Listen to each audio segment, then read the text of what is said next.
Richmond International Raceway. 0.75 miles of action. This track's V-shaped configuration, coupled with racing under the lights, makes it one of the most popular stops on the tour. The NASCAR Craftsman Truck Series will take on this track for race number 17. At Bristol, Carl Edwards tightened the points gap after slipping through the pack to get his third win of the season. Tonight, he may have to outrace Tony Stewart to maintain that momentum. Tony Stewart wins! With 9 races remaining and a championship on the line, the truckers roll into Richmond and ready themselves for action. Next on Speed Channel.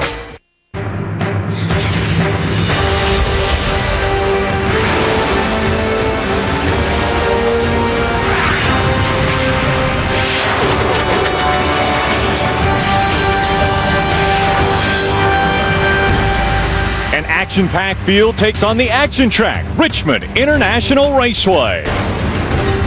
Speed Channel's coverage of the NASCAR Craftsman Truck Series pre-race show is presented by Craftsman. Hurricane Francis passed to the west of Richmond, but they did feel the effects here with rain showers and some overcast skies. Tonight race, the temperature begins to drop, 78 degrees currently. The sun's been shining on Carl Edwards ever since he took over the 99 truck last year. As of late, the heat's really been turned up for this young star.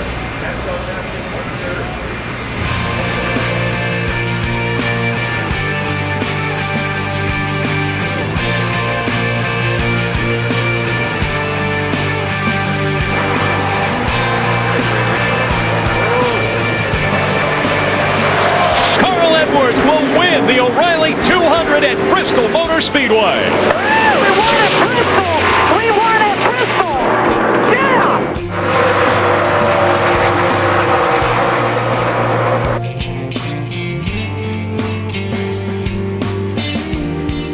Carl Edwards came here to Richmond just to test his Nextel Cup car. You're not allowed to test trucks here, but did you learn anything on that day that can help you win tonight? Yeah, I learned a lot. I learned Mark Martin is the man. Okay, he was here and he made me look bad, but I got to look at his data, traces for his throttle and steering, and that helped me a lot. But I learned that this place is really slick outside of the groove, and it's going to take a little while to work that rubber in and be able to move up to the top. But man, I think we're going to run pretty well. I feel a lot better after that test. I'm really grateful for it. 146 points separate you and Bobby Hamilton. You got to click away 3 or 4 positions on him each race, or how else do you win a title? Yeah, we've got to have nights like we did last week at Bristol. I mean, this Super Chips team is doing so well right now. Cowboys working great with everybody, and if we can have nights like Bristol where everything just clicks together, it's going to be awesome. But it's going to take a perfect season for the rest of the year to beat guys like Bobby Hamilton. Okay, good luck. That is Carl Edwards. He's trying to get in this championship chase, Rick. Well, the Ford top 10 point standings have, as Carl mentioned, Bobby Hamilton leading the field. Carl Edwards moves back up to 3rd after his most recent victory in Bristol. Hello, everyone. I'm Rick Allen alongside of Phil Parsons and Michael Waltrip. Now, with 9 races to go, Phil, can we just hand Bobby Hamilton the trophy? Well, never before in the history of the Craftsman Truck Series has the eventual champion not been leading after 9 races to go. So, Bobby, if history repeats itself, Bobby Hamilton is going to be the champion. But if this racetrack, if Dennis Setzer is going to try to gain on him, he's 96 points behind. He's going to have to make something happen, make it happen quick. And Michael, at Richmond, anything can happen. Man, the action is intense at Richmond. Side-by-side racing. I led this race for 50 laps back here in April in the Nextel Cup event. Tony Stewart was alongside me for about 40 of those 50 laps trying to get the lead away from me.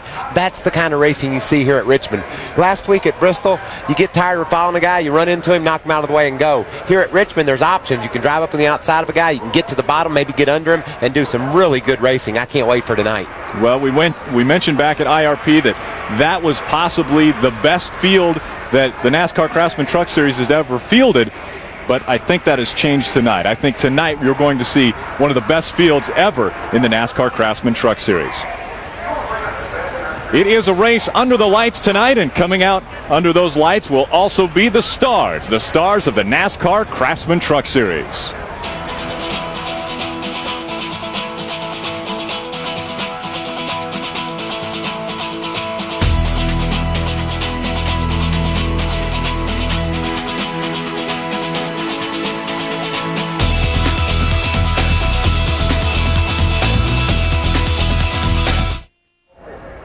Speed Channel's coverage of the NASCAR Craftsman Truck Series pre-race show is brought to you by Craftsman, the official tools of NASCAR and the NHRA.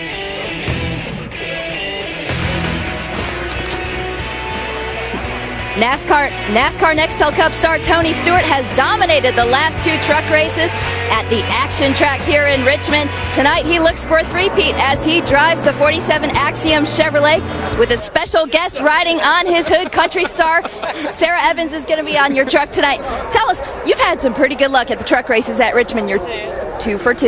Yeah, the hard thing is we're still trying to teach Ted Musgrave how to drink water out here on pit lane, and it's a struggle. I'm telling you, he's struggling bad. It kind of looks like when you go get a root canal at the dentist's office and you still got Novocaine in your mouth and you try to drink out, it just kind of runs down your face. That's what Ted's got. You see, I mean, he's struggling here big time, but we're working with him. I mean, we got to run a truck race here just so we can kind of put him through therapy for a night. So, but no, we've had really good luck here. I mean, we had great runs here with Andy Petrie and Monaco coaches the last couple of years, and we had the band Diamond Rio with us last year, and got a lot sexier woman on the car or on the truck this year than Diamond Rio. So we got Sarah Evans with us this week, and hopefully we'll have another good run again tonight. All right, we'll see if Tony Stewart can make it a three-peat here in Richmond. Rick Allen? Well, big news with our newest manufacturer after Bristol. 16 days have passed, and big changes have taken place at Bang Racing.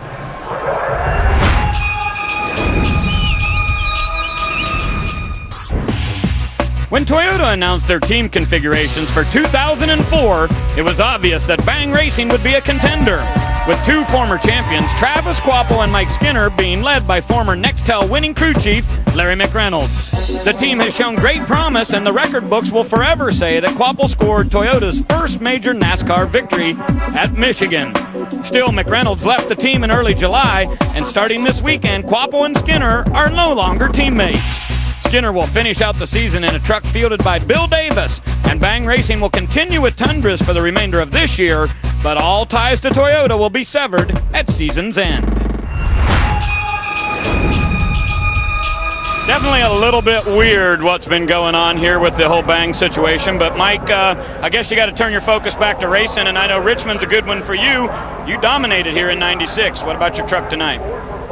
We sure haven't proven it today. We qualified pretty bad with our Tundra, but it's been an awful lot going on. And, John Munson's seen this truck for the first time just a couple of days ago. And Todd and everybody at TRD had this thing prepared well. It's the truck that Darrell ran at IRP. And we just haven't really quite got it down in the racetrack. So, it's just going to be, it's been one of those days. But we just got all our program done. Alex and I parted ways officially today, and we just signed a deal with Bill Davis Racing for the rest of this year and the next 2 years, so I'm really excited about that. All right, that is great. So we know for a fact where this guy will be. He's racing trucks with us from now on. Matt Crafton carrying Kiss on the Goodwrench Chevrolet with him tonight. Qualifying was done. We'll talk about that after these messages.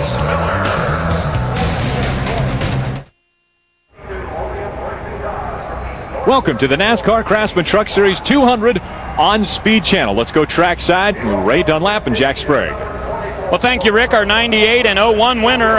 You've been good here at Richmond, but competition's pretty tough tonight. Well, it is, and it's been tough all year. But once again, the Chevy Truck Silverado came off the hauler flying, and we were fast in practice, a little too free qualifying to stick it where I needed to stick it to get the pole, but. The guys have just done a great job all year. This truck is fast radar every week, and we just keep breaking. So, my goal tonight, personally, is to finish this race, get a decent finish, but to finish it. And I think we got a truck to do that. I mean, like I said, the Chevy Truck Chevrolet is awesome. It was really good in race trim. Just want to finish. Do you change your focus now, Jack, because you're obviously out of this championship chase? So do you guys say, let's do something different to try to win races? No, same thing we've always done. I mean, right now we're just trying to cap off the year in decent style and go after the championship again next year. I'd like to win one more of these things before I'm done. And, this team can do it. There's no doubt. The thing is extremely fast. We just got to get all the parts and pieces together to where we can finish these races, and we'll be awesome. Okay, good luck. I think Wendy's with another guy that has a pretty good shot at winning tonight. I sure am, and it's a good thing Ted Musgrave's run out of water because he was pouring it all over us. Tonight's an ultra front row. You're starting second. Your truck must be good. truck is good. Jamie just beat me out a little bit, but that's really great, to have Ultra Motorsports up front. But the truck was really good in practice earlier today, so like I said, I got to get back in that points race. Just kind of think about what I need to do tonight and be there at the end, contend for the win. All right, Ted Musgrave looking to go for it tonight. Rick? We started this day off today. It's a one-day show for the Truck Series. We came in, the garage opened at 8:30, and all of a sudden the skies opened up, rain came down, and it almost looked like we might have problems getting in qualifying today, but we were able to get that in. Yeah, then the clouds went away, the sky cleared, the sun came out, and they got most of their practice session, and they started a little bit late, but they extended it, and they were able to get qualifying in, and they got Ultra Motorsports on the front row. Well, let's get this underway. It looks as though they've got some more introductions taking place down on the track, and Ted Musgrave being introduced. He was just with our Wendy Norris down on the track. For those that watched the IROC race earlier right here on Speed Channel, that went a little bit long. That's why we're delayed a little bit here. They're introducing the drivers. There's our pole sitter right there, Jamie McMurray. You talked earlier about the track field. It had rain, and then it cleared up, and the practice went down. We ran the Busch Series cars on this track today as well, and it immediately had a lot of grip. Right around the bottom of the track, the cars stick perfectly. The trucks will as well. We saw in the IROC race, guys running side by side, so there's a lot of grip out there. It's going to be a really exciting race and a lot of side-by-side action, I would bet. And to get that underway, let's go trackside now for our invocation and national anthem. Let us pray. Father, in the name of Jesus, we thank you for the evening, the blessings of it, for the freedoms that you've given us of this great nation. I thank you for NASCAR. I thank you for this truck series, and I thank you for these great fans tonight. So, Father, bless them with a great show this evening with great competition. I ask you also to watch over, protect the drivers, all competitors, their crews, and the fans. So, Father, we thank you for this evening, and we receive it now in Jesus' name. Amen. Oh, say, can you see by the dawn's early light what so proudly we hailed at the twilight's last gleaming, whose broad stripes and bright stars through the perilous fight o'er the ramparts we watched were so gallantly streaming, and the rocket's red glare, the bombs bursting in air, gave proof through the night that our flag was still there. Oh, say does that star-spangled banner yet wave?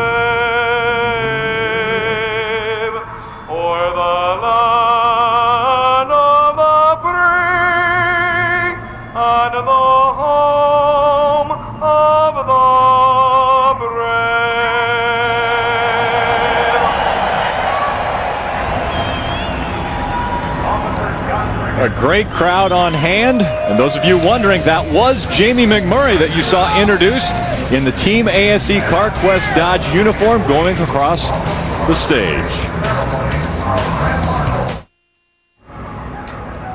Craftsman continues to award the 19 autographed toolboxes that include a full set of tools. They're the same toolboxes that the winner of each race gets in victory lane. All you have to do is log on to speedtv.com, guess correctly next race's winner, that's Loudon, and your name will be entered into a drawing. If you're selected, you win your very own stock toolbox. Phil, who won from last week? Well, Rick, we had over 1,600 entries, and 189 of them correctly picked Carl Edwards. Of those, Joe Beal Sr. of Ghent, Kentucky was drawn as our winner of the toolbox. Carl Edwards winning both Daytona and Bristol, two amazing races. Ultra Motorsports saw Andy Houston being released after the Bristol race, and a new driver taking over for the number 2 for this race, and that's Jamie McMurray. Every driver that has driven the number 2 has won a pole for this truck. Very amazing, and the winner of this pole is Jamie McMurray, standing by with Ray Dunlap. Well, thank you, Rick. $16,000 extra on the line tonight here for Jamie McMurray, and Ultra Motorsports has won from the pole and got that money 7 times. That's more than any other team. Jamie, what in the world are you doing in a truck here tonight? Well, I'm not running the Busch car this weekend, so it was a really good opportunity to get some track time for the Cup race on Saturday night. And I've wanted to be in those trucks since like 1998. It always seems to run good, and it's win races and sets on pole. So really cool opportunity, and excited to get to be here. And Jamie told me last night that he's been pretty nervous about this chase for the Nextel Cup. He's just 25 points out in 11th. He said being here tonight and driving this truck will help ease his nerves. Wendy? Well, if you've noticed, if you've been watching Speed Channel tonight, Travis Kvapil has already worked up a sweat. That's because you just climbed out of an IROC car. First of all, let's talk. We brushed on Bang Racing and what's going on there. Did you ever have any doubt you weren't going to be racing tonight at Richmond? First of all, I don't know if I should have worked up a sweat running as bad as I did in that IROC race, but I had confidence Alex Meshkin and Bang Racing and everybody at Toyota could get this deal put together to get the 24 Line X truck and Nuts.com and everybody involved to the racetrack this weekend. He's got big plans for this team. Got some sponsorship stuff he's trying to put together to go Busch racing next year, so I'm looking forward to that. All right, we'll see Travis Kvapil in a Busch car next year, Ray. Todd Bodine qualified third. Great effort in a brand new truck. You good enough to win this thing tonight? I think we got a good truck. This Toyota Tundra was awful good in race trim. Really consistent every lap. We went to qualifying trim, got a little free. Was a little free qualifying, but still got a good spot. So I'm looking forward to it. I think we got a shot at it. Okay, good luck. Todd Bodine starts third tonight. Rick? Well, Todd Bodine, as well as the other drivers, look as though they are ready to get this race underway. And to do that, we need to hear tonight's command. Let's go back down trackside for those words. And now, with the most famous words in motorsports, our Grand Marshal, Mitchell Lynn. Gentlemen, start your engine and get it on.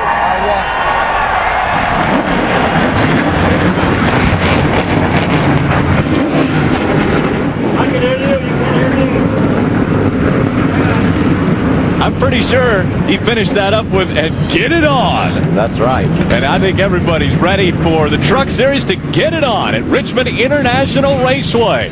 3/4 of a mile of action.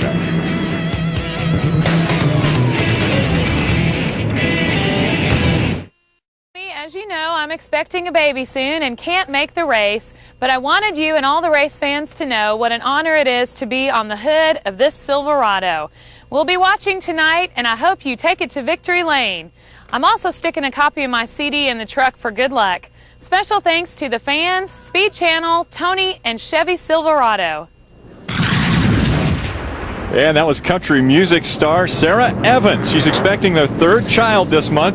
So Tony's got some pretty precious cargo riding along with him on the 47. And Tony Stewart is looking for his third win at this track. And only 2 other drivers have done that in the NASCAR Craftsman Truck Series. Won 3 in a row at the same track.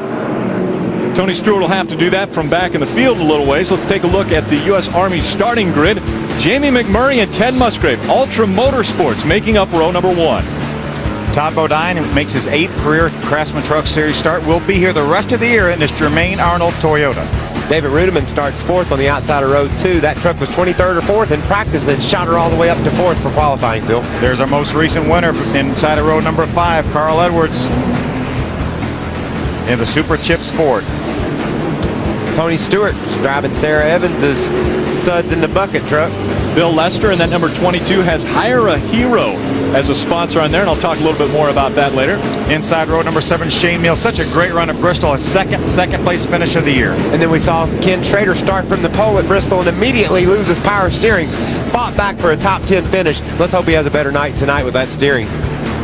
There's Matt Crafton inside row number 10. His career best finish at Bristol, also a 3rd. Mike Skinner starts on the inside of row 12. That's a new ride for him in Bill Davis Racing. There's Denny Hamlin outside of row number 14. His only Craftsman Truck Series start at IRP. Top 10 finish. Butch Miller making his 110th start. Starts on the outside of row 15. Seeing the 31st starting spot there, Charlie Bradbury. Phil, he's a former Southeast champion of NASCAR, so he knows how to get her done on these short tracks. Outside row 16, Michael Johnny Sauter was so good at IRP, end up with a 2nd place finish. Craftsman track description for the action track, Richmond International Raceway. This is absolutely, Michael, one of the raciest racetracks that the Craftsman Truck Series or any other series of NASCAR will run. You see in the corners 14 degrees banking, front stretch 8 degrees, back stretch relatively flat at 2 degrees, but side-by-side racing all the way around this racetrack. We talk a lot of times about the fact that new pavement really hurts the competition. They paved this place side by side right off the bat. It's just something about this little track here in Richmond, Virginia that promotes big-time competition. 36 trucks, and it's going to be very exciting around the action track. We'll be riding along with Ken Schrader in the Federated Auto Parts Chevrolet. He starts 14th, and we'll hopefully have a good ride with him. There's Bill Lester. He'll be starting 11th with his Toyota. There's Tony Stewart in the Axiom Chevy. He'll be coming from the 10th spot, and look for him to race to the front. Riding along with the unsponsored number 50 of John Wood. He starts 8th, a little closer to the front. And our pole sitter, Jamie McMurray, starting first, his 3rd career pole in the Craftsman Truck Series. You really got to tip your hat to Jamie. You know, he jumped in Rusty Wallace's car and boom, put it right to the front of the field. He climbs in this truck. He's on the pole tonight. He won his first NASCAR Nextel Cup event and is only his 2nd start. So this kid can go. If he's able to win tonight's race from the pole, he'll win $16,000 for his team. But if he doesn't win, another $2,000 will be added to the pool. Ray, what's going on?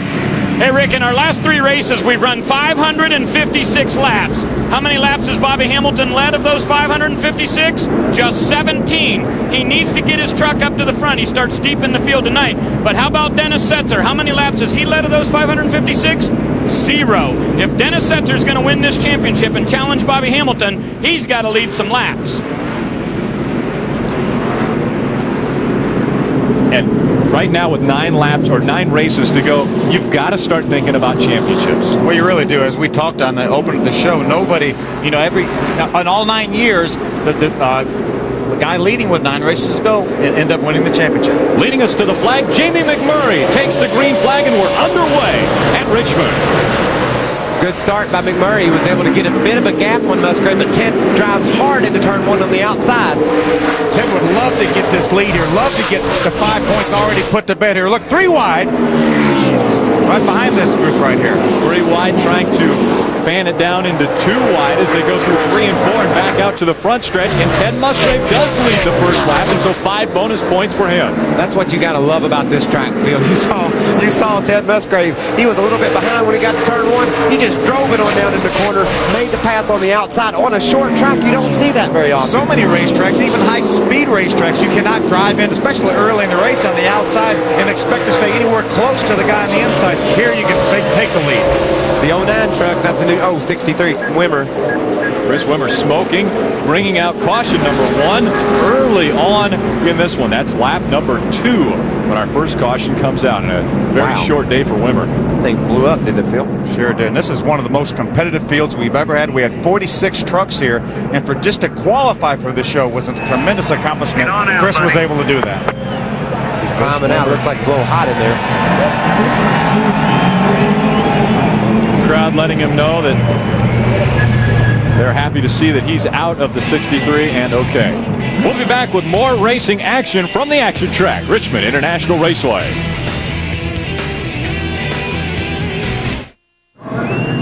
The NASCAR Craftsman Truck Series 200 on Speed Channel is brought to you by Craftsman, the official tools of NASCAR and the NHRA. By the next Ford Super Duty, tougher, stronger, smarter. And by the United States Army, an army of one.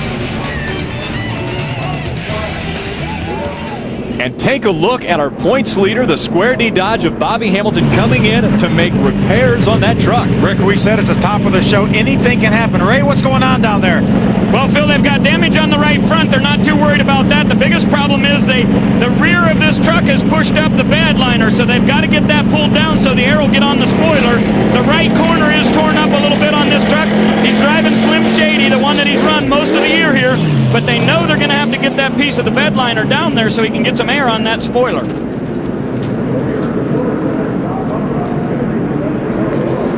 Now remember, the first caution had come out on lap 2, and that's Chris Wimmer in the 63. Smoke flying all over, so obviously there's got to be something being put down on the track. Well, you see the fire out from below the truck. That's obviously oil on the hot headers causing fire, and that oil is going onto the track.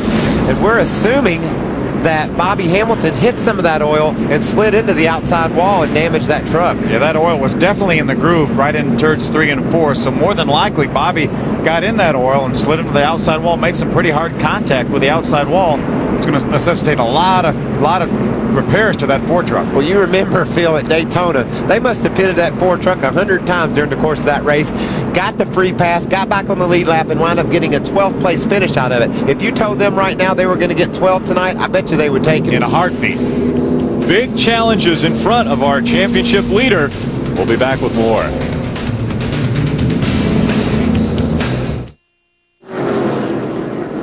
Riding on speed, it's a busy weekend in Richmond, so to keep you informed, NASCAR Live has all the updates and recaps to keep you in the know. Richmond hosts the last race before the chase for the Nextel Cup. Stay informed with NASCAR Live tomorrow, Friday at 2 Eastern, exclusively on your Racing Network Speed Channel. Now, Phil, we watched these guys clean this track up, and we're under the opinion that there could be a little bit of oil in turn 4. Did you see the 24 truck get sideways coming back to catch the field? Sure did. We can see it right in that area right there. We see some oil. Now, they're not. They did not put any speedy dry on that oil, so it's going to be interesting to see when these trucks get at speed what happens over there. And most of the time, it's the drivers that are on the track that are notifying NASCAR saying, hey, there's stuff out here. You guys got to help us out. Yeah.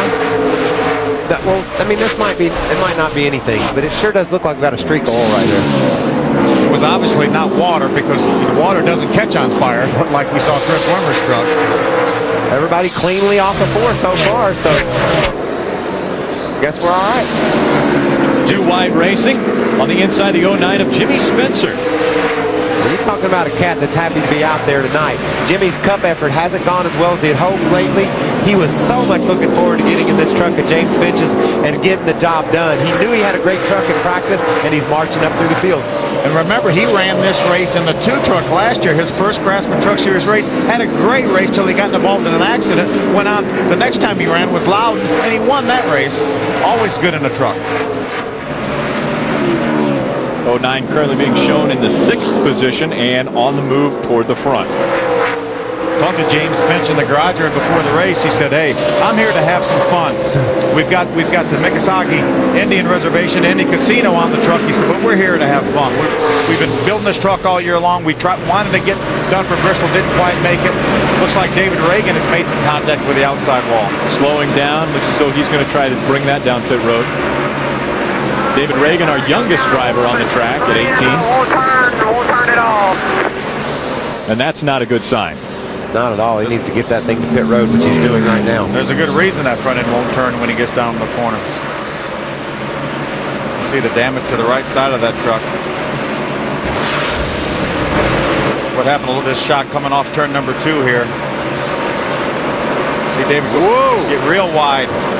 Boy, it looked like the thing wouldn't turn. It wasn't. It didn't look like a deal where it was pushing. It looked like the thing just absolutely went straight due to a mechanical problem or maybe a flat tire. Reagan into the safer barriers, and so the crew goes to work on him. Ted Musgrave out in front in the Mopar Dodge. Wendy? It's no surprise Ted Musgrave's leading laps here at Richmond. He's led in both the Truck Series and the NASCAR Nextel Cup Series. When I talked to Ted and crew chief Gene Need earlier today, they both say they love this track because it's so competitive. Now, they were a little snug in practice earlier, so they've loosened up that truck, and obviously those changes have been good. Gene Need just reminding Ted Musgrave not to burn up his tires. Speaking of burning up tires, Shane Meal, the man on the move. He started 13th, already up into the 7th position. That truck has been so competitive each and every race. They've had some mechanical problem. They've got taken out in a couple accidents, but when they get to the finish without any trouble, they're always up front. What a job he did last time out at Bristol. The patience that young man showed, working his way from the back a couple of times, along with Carl Edwards. You know, Carl was a guy that went to the back twice too, wound up winning the race. Those two were really impressive on that tight little track in Bristol. Carl Edwards has won 6 Craftsman Truck Series races in his career, and he's had to start last in 5 of the 6. And the other one, he went to the back after crashing in almost the first or second lap. In Kansas City, exactly. I told Cowboy, his crew chief, Kevin Starlin, before practice even started, I said, hey, why don't you just change engines now so you have to go to the back? Has a lot of luck making his way back through the field. Bill Lester on the inside of Matt Craft, side-by-side racing as they make their way through the corner. Todd Bodine has reeled in our 2 leaders as well. As we look up toward the front of the field, Todd has driven back up to the back of second place Jamie McMurray. Fastest lap on the track last time by was turned by Todd Bodine. So those 3 have almost a 4-second lead over our 4th place truck of Jimmy Spencer, the 09. We talked about the 63 of Chris Wimmer bringing out our first caution. He has been released from the care center and is okay. Bobby Hamilton, we actually, wow, as he gets loose again, we've got some footage of what happened. This actually took place prior to the problems with Chris Wimmer. Yeah, we assumed that he got involved in that oil, but let's see if we can take. He was way up. That was the place where that oil probably was, but it may. There, so you see Chris Wimmer, the truck smoking behind him. So that definitely happened prior to Chris Wimmer getting there and putting oil on the racetrack. So Bobby Hamilton did that all on his own, apparently.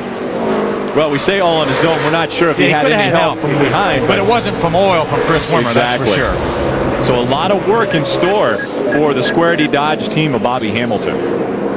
We don't really have a whole lot of business telling NASCAR there's oil on the track. Obviously, they knew there was. They knew there wasn't. But as you see the points right now, look how much they've tightened up with Bobby Hamilton's early misfortune. Came in here with a 96-point lead over Dennis Setzer. Got a caution flag on the racetrack right now. There's Brandon Witt, the 38 truck, right before the start-finish line. Wow, that's sideways. A long slide he made there and didn't contact the wall, it doesn't appear. Or it didn't on the right side. And we say that's on a straightaway, but you can get loose that far off the corner because this racetrack keeps turning down the front stretch the entire time. So Brandon Witt brings out our second caution at Richmond International Raceway, and it's a D-shaped track, and he came to a stop right at about the middle of the D. We'll be back with more racing on Speed Channel.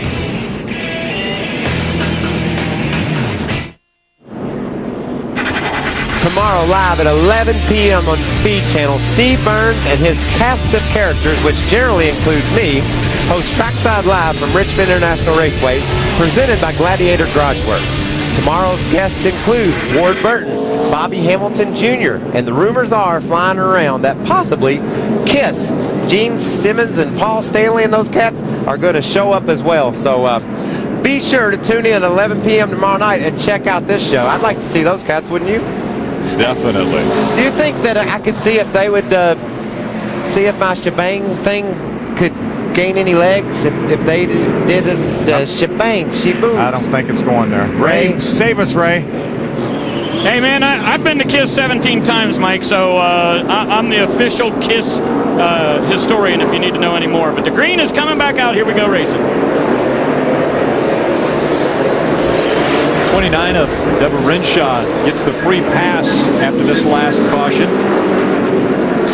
Bobby Hamilton being shown in 32nd position. Again, he is your points leader coming into tonight's race, but damage early on, the Square D Dodge has moved him to the back of the pack. Well, these caution flags are going to help Bobby Hamilton. It's going to give Danny Rollins and his crew, as Michael mentioned, Daytona, he made so many pit stops. They end up getting that truck fairly competitive.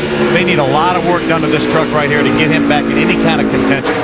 Riding along there for a second with Tony Stewart and Sarah Evans, and it looks like that truck's really good, Phil. He's been able to maintain his own here for the first, for 20 laps or so, you see where you're at, and then the good trucks really will rise to the top. The tires get a little bit of heat in them, the air pressure's build up, and then the way your truck is handling on that longer run will dictate how well you're going to run during the night. And remember, Michael, this is another one of those races that they impounded the trucks after qualifying, so they had to practice and essentially qualify where the race set up. So qualifying is not necessarily indicative of how these trucks are, right? Hey guys, Tony been saying on the radio he's just a little bit tight in the center. He said on a scale of 1 to 10, it's about a 4, 4.5. So they'll probably go up on the track bar 1 or 2 rounds when he pits the next time. The 47 just a little bit tight in the center. Now remember, Tony Stewart has won 2 races, the 2 previous races here at Richmond.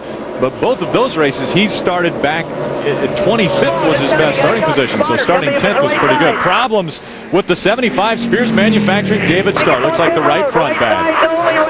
Yeah, you hear Dave McCarty, crew chief, say right sides only. He's got a flat right front tire. And you can see right here, Phil, the right front valence on this truck, gets ground away when you lose that air pressure out of that tire, and that will hurt his handling on his truck when he gets that tire changed. Not to mention the fact that he's going to be at least 2 laps down by the time he gets that tire changed and back on the racetrack. You saw the relationship between David Starr and your leader as he was coming down pit road. Ted Musgrave continues to lead. He's led all of the laps so far at Richmond. 33 laps complete. Wendy. For those of you that remember the race back in Nashville when Bobby Hamilton Sr. won that race with no radio communication, well, our leader tonight is having the same problems again. Ted Musgrave cannot communicate with his team. They've tried several things to ask him if he needed air pressure adjustments, but nothing out of Ted Musgrave. They do know that the truck was a little snug at the beginning of the race because they did have communication for about 5 laps. We heard Ted on the radio, but as for now, all is quiet on the one radio. Well, Michael, at least the truck's running pretty well, so if you got to have no communications, it's better to be leading with the best truck here. There's a fight for 9th position. Chad Chaffin just in front of John Wood. Chaffin holding on to the 9th spot. John Wood trying to inch that 50 down on the inside. And problems with the 24 of Travis Quapple. He has been struggling with that truck, Rick, ever since the race started. Some of that talk we've had early in the race about him being 3 and 4 wide, that was generally Travis on the outside losing control of his truck. Looks like he's done some pretty significant damage, like you heard him say there on the radio. Yeah, he came in on this most recent caution flag. He's made several pit stops, and unfortunately, he's going to have to make a few more. There you see him on the outside right there, Rick Crawford. Looks like Rick got a little bit loose on the inside, forced Travis up a little higher, got into the loose stuff a little bit, almost had it saved, overcorrected, made contact with the outside wall. That is so easy to do, Phil, as you well know. With these radial tires, you have to almost anticipate that you've got it saved and start cranking the thing back to the left before you even get it going straight. Just have to guess that you've about got it right, start turning the steering back the other direction to keep it from whipping back to the right like that truck did there. We see that so often, that people, get sideways, they save the thing, before they can wreck, as you mentioned, the thing goes into the outside wall when it finally grabs hold of the racetrack. That team's solid in the points, top 10 point contender, 5th, just 235 back. Would you think, Phil, at this point, that'll almost eliminate him from the championship chase? 235 was not out of question at this point in the year. This is definitely going to... But he had to make a move. As we talked earlier, they had to make a move here. The only thing in his benefit is that Bobby Hamilton is struggling right now, but I still think, as you say, 235 points behind, and he's going to have a bad finish here. I think he's out of it. Coming down pit road, we're on board with the 47 of Tony Stewart.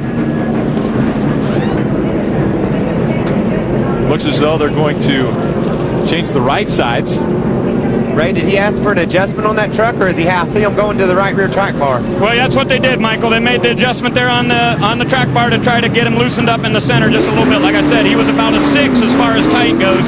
So Tony Stewart pitting here at 38. Now, most of the other guys on my end of pit road had said they don't want to pit till like that. We do see that the Square D Dodge is back in. Danny Rollins, crew chief there, told him, we have got to get this damage fixed. We have time right now. Let's get it done. So what they've done is they've taken a big piece of metal, put across the back, which actually has an additional spoiler on it. So now he has 2 spoilers.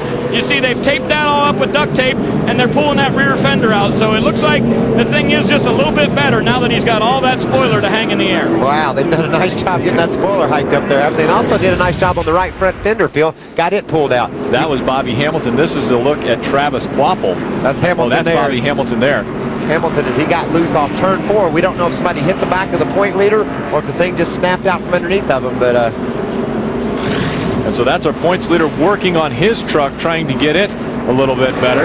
This caution came out for the 24 of Travis Quapple, our defending points champion, and he has problems at Richmond.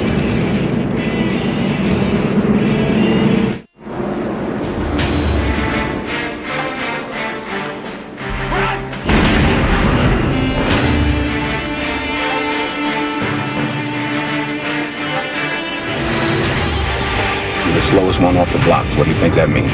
What do you got to do? Get faster.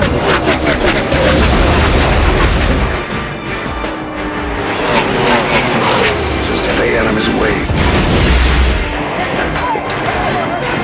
He's about to paint his masterpiece. Man on Fire, starring Denzel Washington. That DVD released Tuesday, will be released this Tuesday. A lot of action in that movie, and even more action's taking place Saturday night when the Nextel Cup Series determines who will be in the chase for the championship. There's the top 10. The next 5 as well feel all the way back to Harvick in 15. These people all still have a shot at winning the NASCAR Nextel Championship in 2004. Remember, it takes the top 10 or anybody within 400 points. If Jimmy Johnson, the point leader, has problems, that could get it inside of 400 points to people outside the top 10. We could have more than 10 cars. Unbelievable. 8 months ago, that plan was released by NASCAR about how we were going to chase for the championship, and now it's come down to one race, and 15 drivers have an opportunity to win that championship. That's amazing, Rick. I mean, that's realistic. There are 15 guys as we come to Richmond, Virginia, that could be our 2004 Nextel Cup champion, and there's 3 or 4 of them that are trying to wreck on the back straightaway right now. That's Jimmy Spencer, Mr. Excitement, the 09. Got into the lap truck of David Starr. We saw David have a flat tire. He's being shown 2 laps down. There's the 15 of Shane Meal going by David Starr right now. Shane is right now in the 5th position. Jimmy Spencer, the 09, in 4th. See Rudeman there right behind Starr now, and his truck has not been as fast as Spencer and the other top 3 trucks, but he's been able to maintain his own, running along there in the 6th spot, is able to gap Jack Sprague after 6 or 7 laps. So that's a truck with an adjustment or so on pit road by Bobby Kennedy and those boys. He could be a contender before tonight's over too. Couple different pit strategies right here. We saw Tony Stewart, a number of the drivers pit on this most recent caution flag.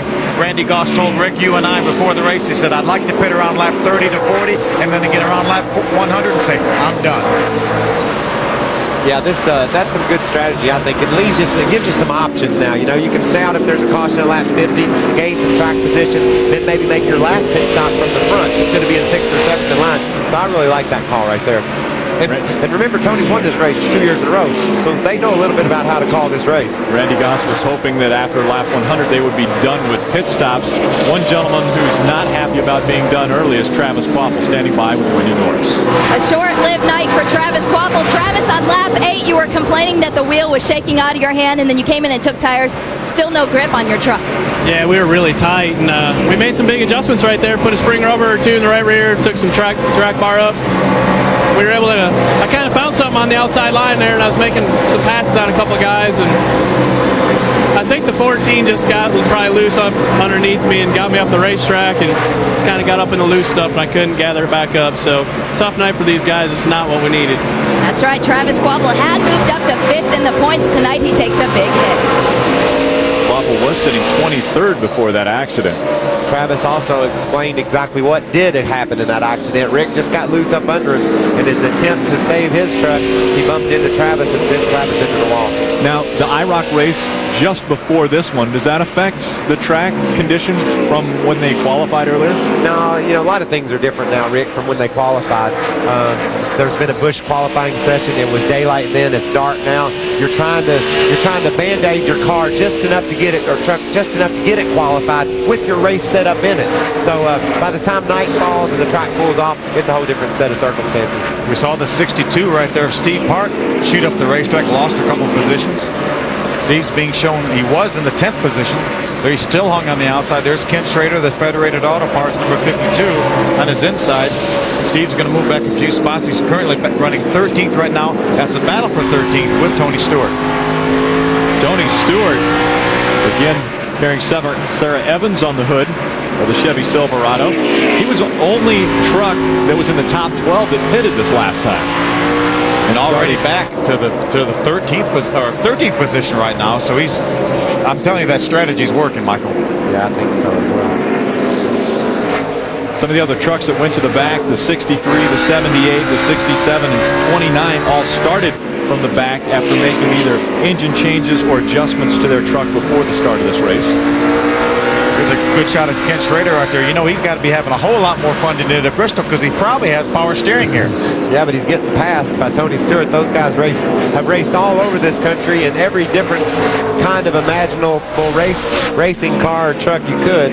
So they know how to mix it up. And remember, Tony Stewart has fresher tires on right now than does Kent Schrader. Out in front, the Ultra Motorsports team trying to run away with this. Ted Musgrave out in front of Jamie McMurray, sitting in the Team ASE CarQuest Dodge this evening.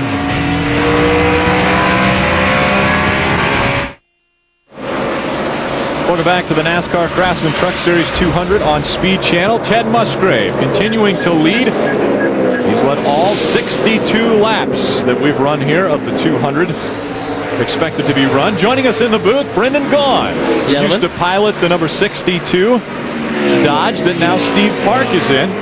And Brendan moved on into the Nextel Cup Series and has been running for the Rookie of the Year award there, or title. And so we've got, our leader, Bobby Hamilton, going a lap down to Ted Musgrave. He's struggling. So, yeah, and you might be right, Mikey. Looks like there's a little bit of left rear damage. We were talking about it. Looks like somebody might have got him to get him up in the wall. Hey, Ray, what do you got for us? Well, guys, I've been monitoring the radio for Jamie McMurray in that number 2 truck. Early on in the race, he said he was tight in the center, so they were going to try to loosen him up by raising the track bar. But now, Jamie says, guess what? It's not so tight anymore. It's more loose off. So they're going to try to go with air pressure to try to help the two. So a few adjustments for Jamie McMurray, who set the track record in qualifying earlier. A bunch of trucks broke the track record. Again, new pavement, as we talked about, a lot of grip. What about those trucks at Bristol? 15-11 Schrader ran. I mean, the trucks are amazingly fast everywhere we go with the Cup cars. They run very comparable to what the Busch cars and the Cup cars run. Phil, you had mentioned a lot of trucks. 24 trucks, better than the previous track record that was set here earlier. And Jamie McMurray puts his name on top of that list. But 24 trucks better than the old track record. Such grip with this new pavement. It's a pretty hard tire, but even with that, there's so much grip here. These trucks are going awfully fast, along with the Busch cars and the Cup cars will this weekend. You see Schrader here battling alongside Hank Jr., Brendan, and Steve's right there with them. How was the Orleans Dodge in practice, and what was the feedback Steve was given? Talked to Steve just beforehand, and we had a little power steering problem. They didn't catch till right at the end of practice, so we kind of didn't know what it was doing. They fixed it. He gained a bunch in qualifying, and he thought it was just going to be a little tight. Watching what he did earlier over in 1 and 2, I'd say he's struggling with a little bit of tightness there. See if he can't keep it on the bottom and run around some of these guys. He was doing good for a little bit, and now he's just holding, waiting for that pit stop we were talking about. You can see there he's got a good view of that battle with Schrader and Hank Jr. Those guys are all over one another. Trading paint. Hank Parker Jr. on the outside of the number 21. And the 52 Federated Chevrolet of Ken and Schrader on the inside. You can see Schrader get loose off the corner there. Brendan, it is terribly difficult to keep your truck going straight when you try to squeeze it down underneath somebody. You see Schrader bobble up the hill there, give Hank Jr. a little bit of a bump. And just moved him up. Moved him up and took the spot. Now we'll see if, look here, Jamie's trying to make a move around the outside of his head, but lap traffic's going to play a factor in that, Bill. Yeah, fortunately, they've got a little bit of cushion over the third place Todd Bodine, so Jamie is able to try to maybe move another groove or try to use this lap traffic to try to get by his teammate Ted Musgrave. So far, Ted's led every single lap. Now, the one thing I remember about these trucks is when you get on the inside, you get that Romeo window. We call that one window on the outside. They get so loose. Like you were talking about Schrader, Ted Musgrave, those guys, they want to be careful doing that because, man, these trucks get really loose when you get the air off that right side window. Are you missing it, Brendan? Absolutely. You know, this is Truck Series was pretty good to me for a long time and had a lot of fun with it. And right now, the Kodak Dodge, we've been struggling recently trying to get back up there and come back and hang out with, of course, Rick and, Phil and stuff. It brings a tear in my eye. I'm back at home. Well, we saw you at California back in April when you got the Kodak Dodge out in front, led that race and ran really well. I know you were looking forward to going back to California, and I'll be darned if on the second or third lap you didn't. Early in the race you got in a crash. No, we ended up having a great run going again. We got to the top 12 and top 10 and pitted and had a problem. We were on that deal where we pitted with the caution thing and with the wrong lap and went to the back. When you're in the back, things happen. And now, come back here and just watch a great truck race makes me smile again and get ready for the Cup race on Saturday. Great race for fourth position as Shane Meal just gave it up to Jimmy Spencer. Well, he probably didn't give it up. Jimmy Spencer took it away. And that's third place truck right there, the 30, the Toyota of Todd Bodine, right in front of this duo. So we've got a great battle for third, fourth, and fifth. And 1 and 2 have been tightened up because of our lap traffic. So now Ted Musgrave and Jamie McMurray are also battling for the top spot. Ted Musgrave out in front of Jamie McMurray by just under a half a second. That's the Team ASE CarQuest Dodge just behind the Mopar Dodge. We're going to continue after 73 races at Richmond. Welcome back to the Richmond International Raceway for the NASCAR Craftsman Truck Series 200 on Speed Channel. Ted Musgrave and Jamie McMurray, the 1 and the 2 out in front, and that's a familiar sight for one of our guests up here, Brendan Gaughan. Won 8 NASCAR Craftsman Truck Series races in your career, 6 of them last year. Had a great year last year. That Orleans Dodge was kicking some butt. And then those 2 trucks in the history of this series have always been right up front. I think they have the record for the most win. I mean, they may even have more than the 16 and the 24. They've won a lot of stuff. Jimmy Smith's teams have been very dominant in this series for a long time.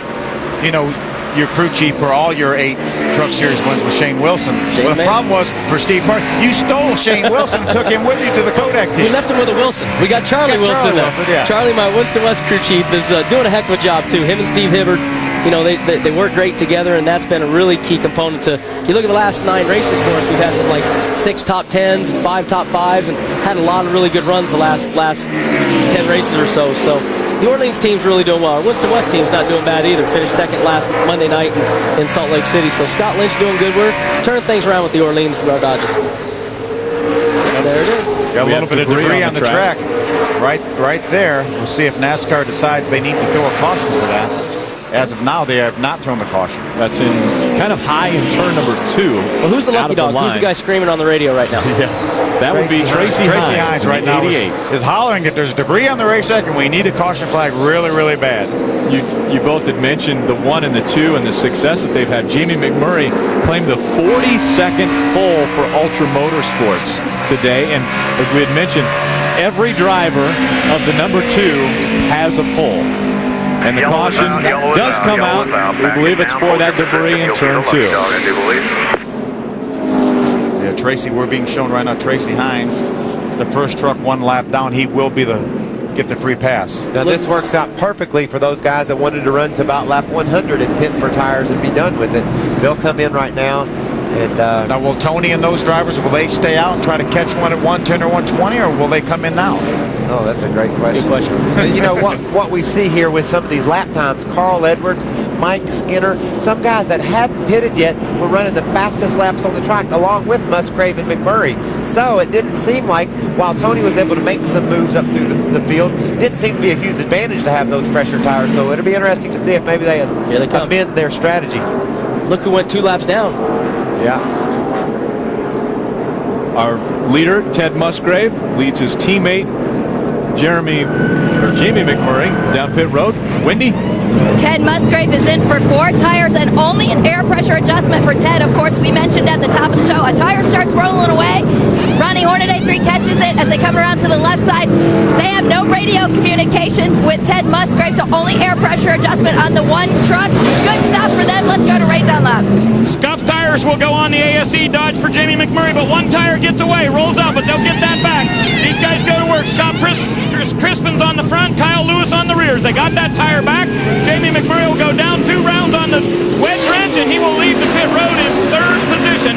These guys are done for pitting right now. They get these tires on, they can go the distance. So Jamie McMurray loses a spot on pit road. He had initially lost the lead on the very first lap. Ted Musgrave beat him to the line for the first lap and then never gave it up. But we wondered about Tony Stewart, and he did in fact come in, so that will definitely be his final pit stop of this race. It will be his second and final. What that means is he's had a second chance to adjust on his truck too. Most of these other trucks that this was their first pit stop have only been able to adjust 1 time. Tony has now made a second adjustment more than likely. And I'm sure Randy Goss and those guys were keeping Tony updated on the lap times of the guys that were on the older tires, telling Tony that maybe if we went ahead and got our second set of tires right here at halfway, we would be fine for the rest of the race compared to the field. Terry Cook stays out on the track. He becomes our new leader, other than Ted Musgrave in the NASCAR Craftsman Truck Series 200. Welcome back to the Kroger 200 live on Speed Channel. We're back for the restart. Green flag, green flag. Terry Cook gets a nice jump, takes the lead, clears the lap truck. We've got 2 trucks right now. The 10 of Terry Cook, the 43 of Johnny Sauter stayed out on this caution flag. They last pitted on lap 39. These other trucks have 50-lap pressure tires on them, but they have track position. It's going to be interesting to see how they can stay ahead of people like Ted Musgrave. I don't see that happening. Ted Musgrave's got that thing hooked up. You can see him driving to the bottom of the racetrack. He's the second truck on the inside there behind David Starr. That's the battle for second right there. That's the 43 truck of Johnny Sauter. Not able to hold off Ted Musgrave, the 1 truck, with those fresh tires. Terry Cook, when the caution came out, was in 18th position. He stayed out. He has taken over the lead, but it might be short-lived as Ted Musgrave works his way past some of the slower traffic and moves up to second. There's Jamie McMurray right there. He's currently being shown in the 4th position, right behind the 43 of Johnny Sauter.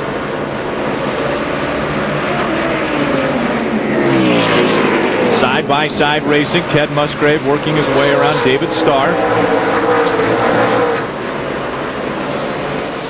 Terry Cook with a almost second lead over Ted Musgrave. Johnny Sauter and Jamie McMurray side by side. They go down the backstretch. Jamie McMurray takes the place away from Sauter.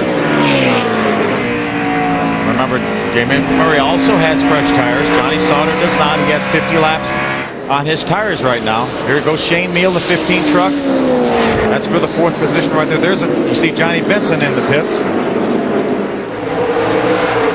Johnny looks like he's had a flat tire. Let's see if he'll answer us. We'll ask him what happened. Hey, Johnny Benson, did you have a flat tire there from the speed booth? Michael up here. Watch your speed. He might be shifting. Yeah, he didn't want to talk to Michael. Oh, that's great. You know what? It would have been a good time. I like it. I like it. He might try to talk to you on Monday about that. Here's a battle for the lead. On the outside, that's Terry Cook in the number 10. And fresh tires on the inside. Ted Musgrave taking over the top spot once again. I don't think those old tires are going to be any match for Ted Musgrave right now. But you got to be pretty impressed with Terry Cook. He's able to drive away from the pack a little bit. Although Ted come and got him, he's not going to filter back too far through the field. And he's hanging in pretty well on the outside, right, Brendan? Hanging in there. I mean, Terry's always done pretty well here in the past, and he is hanging right on the outside. Just now he's got him clear, but he's not giving up. Those tires aren't hurting him yet. Deborah Renshaw on the 29, hitting the wall. Looks as though she'll bring that down onto the apron and take the 29 truck. She had problems in qualifying with the 29 truck. They had to bring out a backup, and now their secondary truck or backup truck with more damage. See if we can take a look at what happened to Deborah. She's up high, probably much like Travis Cropos. Now she's up in the loose stuff, trying to corral it, gets a little bit loose, just fighting for control, runs out of racetrack, hits the outside wall. That's where all the rubber off the tires collects, Phil, and it's just like running into ice. You just simply cannot turn your truck when you get up in that stuff. When you get up there, you've got to give up. You say, okay, I blew this corner, I'm not going to make it. You see, we've got trouble over in turn number 4. Bill Lester gets spun around and backed into the corner in turn number 4, and the 5th caution flag of the night comes out. Joining us up in the booth, Brendan Gaughan. Now, Brendan, you had a lot of success in the Truck Series, and we hope that success continues into the Nextel Cup as you're driving for the Kodak 77 team, and we want to thank you for coming up here and joining us tonight. Thank you very much, guys, and see you on Saturday, Mr. Waltrip, sir. I'll meet you down there. You want to? Sounds good. Good luck, Brendan. Thanks, guys. As we just go past the halfway point of this race, this is why we're under caution number 5.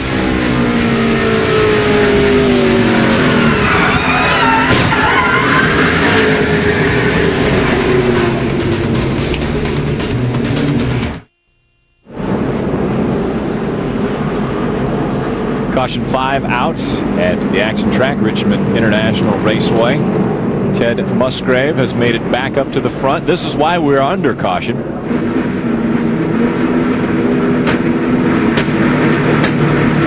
Not for the pounding. That's the old-fashioned repair away right there. Just beat on it. That guy looked pretty stout. The reason we're under caution is how that damage came to be. You can see as we get down into turn 3, Schrader was on the inside of Bill. It looked a whole lot like when Rick Crawford and Travis got together. Schrader's truck started wiggling as he got on the inside of him. We talk about it so much. Truck on the inside. Here's another view. Here's Kenny's on board. You see him drive up beside Bill. Oh, you see he gets a little bit loose. You see the contact right there. Into the outside wall goes Bill Lester. Get another look at it here. I'll try to call Schrader up on the radio and see back inside. see how he thinks that went down. Schrader, it's Michael up in the speed booth. We had a good replay of the accident there with Bill. It looks like you just got a little bit loose when you got under him. Yeah, you know, Mike, man, I hate that, but you try to run everybody clean, and Bill was giving me enough room, and I was trying to stay off him, but in doing that, I kept my stuff bound up, and I got in hard, got a little loose, had to chase it a little bit. I guess I hit Bill in the left front with my right front. Man, I hate it. Bill's class act.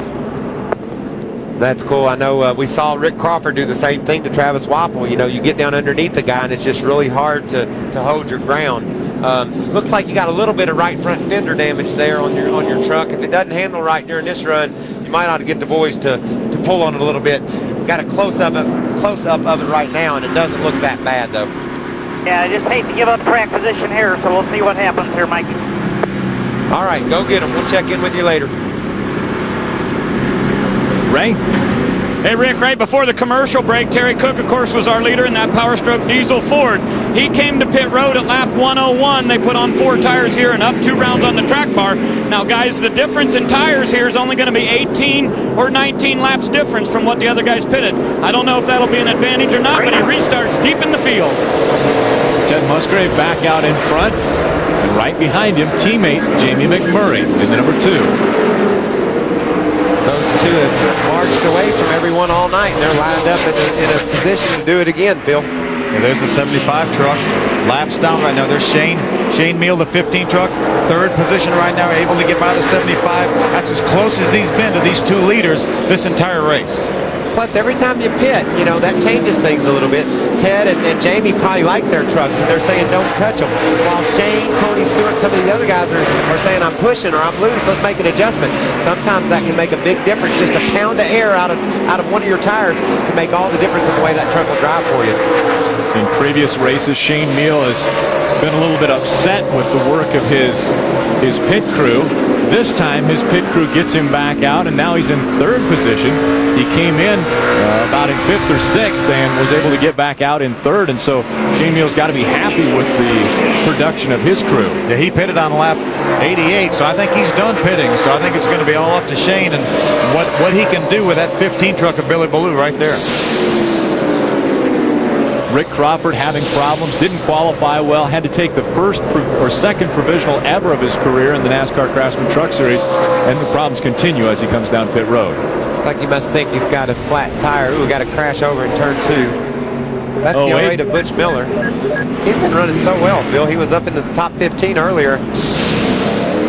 We see Ken Weaver drive that truck on a number of occasions. Butch Miller, the 0-8 right here. Gene Christensen, Bobby Dowder involved with his team.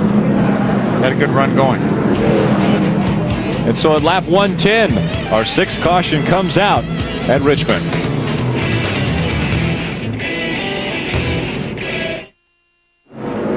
Coverage of the NASCAR Craftsman Truck Series 200 on Speed Channel is brought to you by Federated Auto Parts Stores. Professional advice, brand names. And by the all-new Toyota Tundra Double Cab. Not just big, life-size. Green flag flies. We continue with the Craftsman 200 at Richmond International Raceway. I like how you do that. Life-size. Now, you've probably got a Toyota Tundra that you keep around the house. That's my brother. You got a lot of Chevrolets. Me a nice, tight little Chevrolet Silverado. Me and my brother always seem to wind up on 2 different sides of most any issues. He says his whole boogity thing is all about delivery. And he said that's why my shebang thing isn't ever going to get anywhere. I don't deliver it properly. Maybe I could get you to do it for me. I think you should just keep practicing. Okay, I'll work on it. But at home. At home, yeah. Not with us, but thank you. Inside of 85 laps remaining, Tony Stewart won the last 2 races at Richmond. He is on the move, trying to make it 3 in a row. He's currently in 5th position. He's in a position to do so, Rick. He's certainly still one of the contenders in this race. But, man, it doesn't appear, Phil, that anybody's got anything for these 2 Ultra trucks. Well, they have really dominated this race from the onset. Nobody able to seem to run with him. Shane Meal right now is in third position, but he's almost a second behind already. Got real high over there off of 2 also, Phil. Shane did. He's going to be a little farther than a second behind. Wendy, what's going on with Matt Crafton? Well, if you remember, he did come in on lap 38 and took 4 tires, and then he came back in at lap 87. They took right side tires only to gain that track position. So a little bit of a strategy move by Wally Rogers. Just reported from Matt Crafton that it's turning good in the middle, but it's tight when he gets back in the gas. The guy right behind him there is Jimmy Spencer. He's been solid all night long in James Finch's Miccosukee Indian Reservations gaming. You know what, that may be the way you should start the race. Miccosukee. Yeah. Jimmy was a top 5 truck early on in this race. Got a little bit behind on the pit stops. But Matt Crafton's hanging in there pretty well with only right side tires. Yeah, you got to like that call by Wally Rogers. They had to do something, you know, and they felt like that was a legitimate shot at it. Caution's out. Tracy Hines is slow on the back straightaway. Looks like damage to the 88. He's going to stay on the racetrack.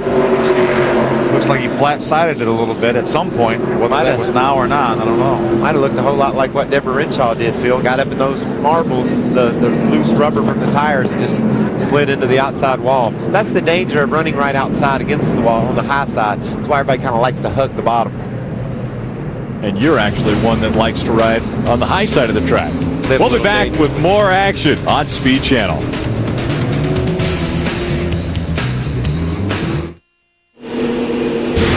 Race 18 for the Truck Series comes to you from the Mile Oval at New Hampshire International Speedway. That's August 18th, 1 p.m. Eastern. Speed Channel will be there live to cover the race from start to finish. 8 races to go, starting at Loudon. Tough trucks, tough racing. And Mike, you'll be back for that one. Yeah, we had a great Napa Chevy up there at Loudon last July. Finished 6th, ran solidly all day long. Spencer, in his second race in that 2-truck last year, won in exciting fashion over Carl Edwards late in the race. A lot of banging. She bangs at the end of that race. Bangs. She moves. No, just doesn't flow. Ted Musgrave out in front of Jamie McMurray, and we've seen a lot of the 1 and 2 up in the 1 and 2 positions. But David Starr is in a position to get one of his 2 laps back right here. He's 2 down, but he's had a fast truck all night, Phil. We saw him make that unscheduled pit stop earlier. Now he's the first guy that's not on the lead lap. Ray, what's going on with the 2s? Hey, Mikey, they were having problems with the radio. Now, Lauren Rainier is Jamie McMurray's regular spotter in the Nextel Cup deal, so he was here tonight to work with him, but his radio died up on the roof. So Red Dog Barnes, who sometimes spots for these guys, got up and ran over on the backstretch to help spot for the backstretch so he could see. But now, apparently, that radio has come back. So Jamie McMurray in conversation with the tower. Battle for 8th position. The Super Chips Ford of Carl Edwards out in front of David Rudeman. Rudeman's been able to poke up underneath Carl a couple of times, but just couldn't finish the deal. Got in there and got a little bit loose and just wasn't able to get past Carl. You know, there's such a great opportunity for Carl Edwards, who's 3rd in points, Dennis Setzer, who's 2nd points, to make a move on Bobby Hamilton because he's having problems. Right now, Carl Edwards is running 8th. Yeah, he's going to make a big gain. But Dennis Setzer is back in the 17th position, not anywhere near what they would like to gain on Bobby Hamilton. And this track here is a place that you would just expect to see Dennis Setzer right up in the front. And tonight just hasn't been his night. And we talked about last year's race between Jimmy Spencer and Carl Edwards. It's about to happen again. We've got Jimmy Spencer on the outside of Carl Edwards. They're side by side. This time it's racing for the 7th position. Wendy, what's happening with Carl? When I talked to Kevin Cowboy Starlin, the crew chief, at the beginning of the race, he said we are going with a very aggressive setup tonight's race because their whole deal was to make up points tonight. They're well aware that the Ford truck already had problems. They've had a little bit of problems with their truck being a little loose off, and now he's complaining that the brakes are fading, but Carl Edwards is holding his own. He did tell me at the beginning of the day today that this is not his favorite track, so if he can come away with a solid finish, he'd be very happy. Big wiggle in the center of the corner a couple laps ago as he was trying to get by Matt Crafton. I'm talking about Carl Edwards. He got loose just like Ken Schrader did, just like Rick Crawford did. Made some contact with Matt Crafton. Fortunately, he did not get Matt Crafton up out of the groove, but it cost Carl a couple spots. man, it's just so difficult to close the deal when you do it on the bottom, Phil. That's why you see a lot of guys start swinging around the top. Check it out as he gets up underneath the 09 of Jimmy Spencer. Carl lost his truck and slid into Spencer, let Rudeman go by. Yeah, I thought it was Matt Crafton, but it was a 09 of Jimmy Spencer. Again, same thing happened. We've seen 2 or 3 times in this race. Fortunately, both these drivers were able to save it. It doesn't take a whole lot of contact to send one of these trucks spinning into the outside wall. And we've talked about Carl Edwards racing for points now. He's doing that because of the problems with the 4 of Bobby Hamilton. These happened early in the race. As a matter of fact, almost right at the beginning of the race. Let's take a look. This was earlier. You see on the top of the screen, Bobby Hamilton just gets out of the groove. We don't know if someone made contact with that truck. Maybe some evidence of some left rear damage where somebody might have leaned on the point leader a little bit. He's currently running in the 30th place. He only had a 96-point advantage over second place when he got to Richmond. Most of that has disappeared. So Bobby Hamilton battling right now just to have a good finish because he is your points leader, and he had a pretty good sizable lead over Dennis Setzer. Ray? Hey, Rick, they've been on pit road 11 times today. They put left side tires on this last time at lap 101 and took a rubber out of the right rear. They also changed a couple clicks on the left front shock. So Bobby has not been liking how this truck has been handling tonight at all, but they have been doing everything they can to try to make it a little bit better. Last time they pitted was lap 101. And problems continuing now for Bobby Hamilton. He was hit with the news that Square D will not come back in 2005. So a sponsor, a longtime sponsor in the NASCAR Craftsman Truck Series, stepping away. And then problems tonight in the points race. We saw on that graphic of points as of now, Bobby Hamilton's lost the majority of his lead, but Ted Musgrave came into this race 290 points behind. If the race ended right now with Ted Musgrave as the winner, he would be 173 points behind. He gets back in this points race. 8 races to go after tonight. Ted Musgrave trying to throw his name right back into the hat for his first ever Truck Series championship. These trucks right now have about 50 laps on these tires. The 1 of Ted Musgrave, the 2 of Jamie McMurray. And they're running within a couple of tenths of a second the last time by before this lap of what their fastest lap of the race was. So these tires are really maintaining their speed. But it'll be really interesting, Phil, if the caution comes out at lap 160 or so. Some of these guys that haven't been able to contend for the victory, they'll want to come in, probably get some tires and say, we've got to do something to race this 1 and 2 truck. I think the 1 and 2 are going to stay out because they're so good they don't want to give up the track position. Probably the trucks in the top 5 or 6 are going to stay out. But the trucks in the back half of the lead lap, I think you'll probably see them pit and try to make their truck better, try to get fresh tires and make something happen. Ted Musgrave, Jamie McMurray running very well, but you can never count out 2-time winner of this race, Tony Stewart. He's currently in 4th, carrying Sarah Evans on the hood. And I'm sure Sarah Evans would love to see that truck in victory lane. We'll be back with more on Speed.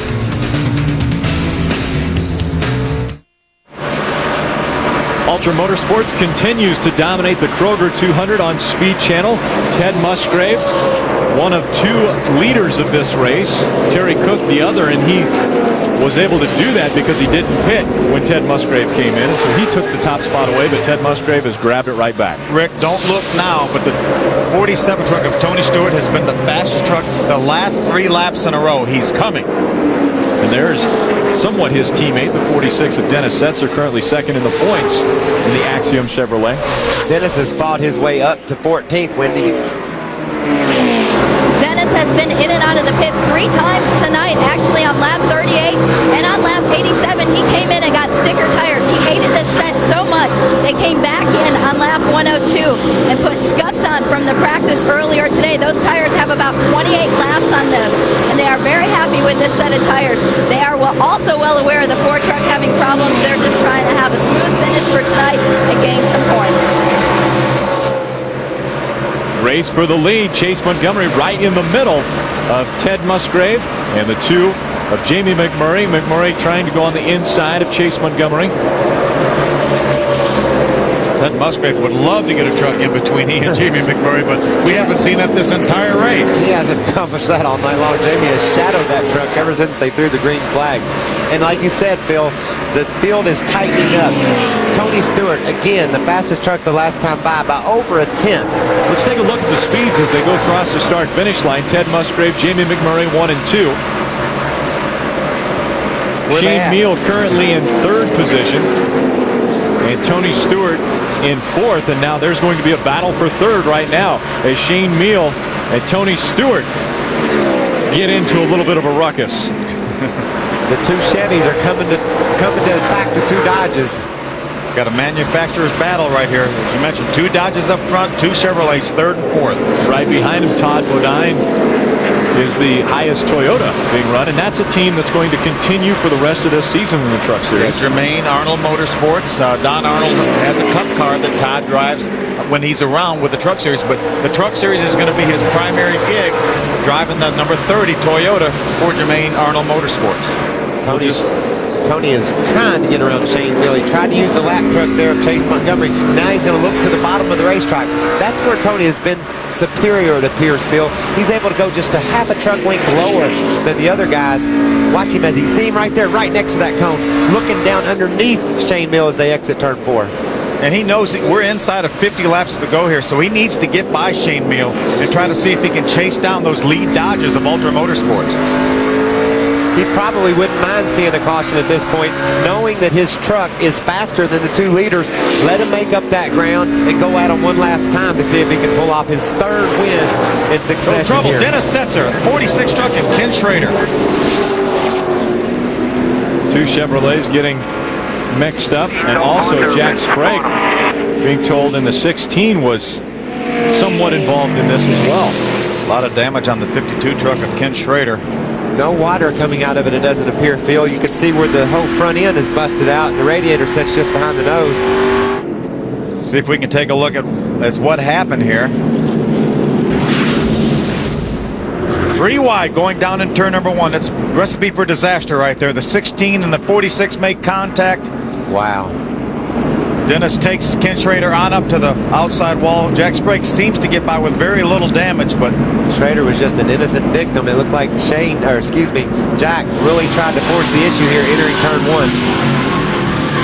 Schrader says, where the heck did he come from? Made hard contact. You wonder if Dennis Setzer were where he is in points right there. Had he known that Jack Sprague drove up to make it 3 wide, should he have backed out right there and said, hey, let me let this position go here. We know we got to fight the war, not this battle. Well, he might have just figured he was not going to get put in that position, too. You have to wonder if that might have been his line of thinking. Schrader takes the truck into the garage, and we're under caution number 8.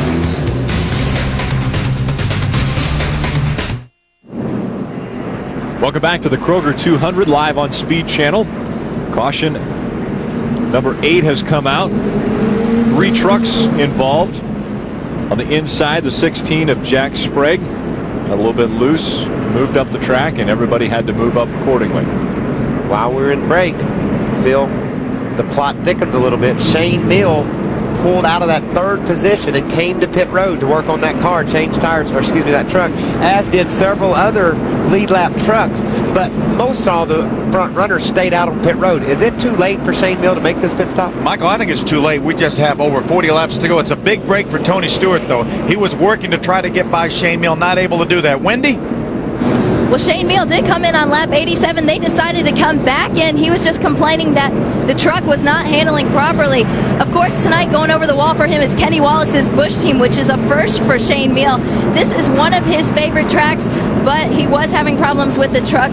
So that when they came in, they made a wedge adjustment, went up on the track bar. He was trying to get the truck to roll better in the middle. Ray? Wendy, Mike Skinner also came down pit road. They were saying, should we pit or should we not? He said, well, we're not good enough to win. At lap 156, they came down, put on 4 tires, and shoved a rubber in the left rear. So Skinner making a big adjustment here and giving up his track position. He was running 10th on the racetrack and pitted at lap 156. Let's see if we can raise Carl on the radio. He was one of the trucks. He's running currently in 6th position. One of the trucks that elected not to pit, stayed out, kept the track position. Carl, it's Michael Waltrip up in the speed booth. You got a copy on us, brother? Extra loud and clear, Mike. Oh, great. What's the chances of us seeing a couple of backflips later on this evening? We got a good enough truck to get up there? You know, this thing is really, really awesome on a long run. The Super Chips guys, they got her freed up, that's for sure. And as it goes, it gets tighter. So I'm pretty excited about these last 40 laps. Now, you had Shane Meal, who was running up ahead of you, pit. Some of the other guys behind you pitted. Your team must have decided it's too late to give up track position for fresh tires. Is that right? Yeah, that's 10-4. We ran our best lap, I think, at like lap 90 or something on our other set. So I think this set of Goodyear is even better. So we'll see if it can do it. Okay, Carl, have a good finish to this deal. We'll be following what's going on. I'm going to throw it down to Wendy in the pits and see what she knows. All right, let's throw it to Wendy. Well, thanks, Carl. How about that? Carl was working it for us, too. I'm with Ken Schrader. And, Ken, you guys went 3 wide out there and got involved with one of our points contenders. I didn't go 3 wide. I was minding my own business, giving them room. No, I knew Dennis was there, and then, they said, hey, Jack's underneath Dennis, or Dennis, Jack's on the inside. And, man, ain't nothing going to good happen. I kept waiting, figuring he was going to get in Dennis. And I got in Lester earlier, and I hate that, but it just, it happens. It's Richmond, it's nobody's doing nothing real bad. It just takes a little bump and makes a big mess, but good race. All right, that's Ken Schrader. Let's go back up to Rick Allen. Thank you, Wendy. Ken Schrader's night ends a little bit early, but we've got a great finish planned for you. Come back and join us. Green flag flies on lap 163. Ted Musgrave, a familiar sight, out in front when the green flag flies. Well, they're going to have an unfamiliar sight. They're going to have company. Those two Ultra trucks, number 1 and 2, are going to be joined by Sarah Evans and Tony Stewart. His truck has been fast over the last 30 laps, and now he has that track position we talked about earlier that he wanted. It took Jamie McMurray a little bit longer to get through the lap trucks than it has in the past, so it allowed Ted Musgrave to open up probably the biggest lead he's had this entire race, about 7/10 of a second. But now Jamie McMurray's got a mirror full of Sarah Evans and Tony Stewart. And Tony shouldn't feel too comfortable right now because Todd Bodine is right behind him and running very well. Shane Meal, we talked about him making that pit stop with just over 40 laps to go. And, that truck's currently running in 13, so we'll kind of keep you up to date on how his progress is going. He had a fast truck, running in the 3rd position, decided to work on it and get some fresh tires. We'll see if that strategy pays off. And Michael, you have to admire that. They felt like they were not good enough to win this race, so we say we've got to make our truck better. We've got to try to win this race. That's why they're here. Also running well tonight, Robert Huffman, currently in 8th position in that Toyota number 12. The 17 Toyota of David Rudeman in 7th. And just behind them, also another Toyota, Hank Parker Jr. in 9th position. There's the speeds at the line now, and Jamie McMurray, the fast truck that lap. Just a little bit quicker right that lap then. The one truck up, Ted Musgrave. 3rd quickest, Todd Bodine, a 4th place Toyota truck.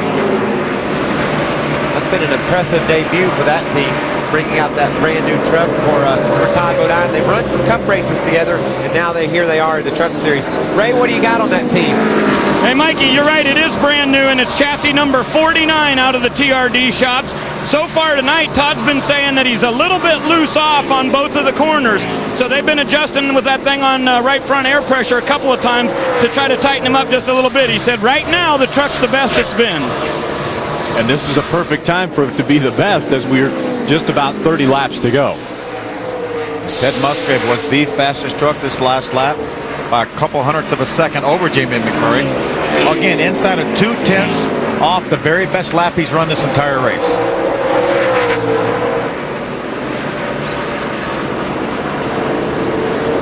Tony Stewart doesn't seem to have much for them, Michael. I really thought once he got clear racetrack and got those 2 trucks in his sights that he would really have something for him, but they're actually opening a little bit of distance on him right now. Well, remember, as he was making the run at him and turning those fast laps, it was late in a green flag run. We had run some 20 or 30 laps. Tony really seemed to get better at the end of that run. There's some 30 laps to go right now. This thing stays green all the way to the end. That could play into an advantage for Tony Stewart. These Toyotas having a great run. Robert Huffman in the number 12 with an impressive run here at Richmond. Yeah, he's running 8th right now. That would tie his career best. He couple of races ago at Nashville, he finished 8th for his best career finish. That'd be a great run for Robert Huffman. We talked about Robert doing well at Nashville. That's the same truck that David Rudiman set on the outside pole over there in Nashville and ran so well with at Nashville. They brought it here to Richmond. So must be something in the two facilities that mirror each other somewhat. Another truck that's doing real well, Hank Parker Jr. in the number 21. Now, the Hank Parkers have had some success here in Richmond. Actually, back in 1989, Hank Parker Sr. won the Bassmasters Classic here and was the Bassmaster champion. And problems with Chase Montgomery as he brushes the wall and starts to slow the number 8 Dodge down on the track. No caution flag yet. I'm sure Ted Musgrave would love for there to be no caution flag.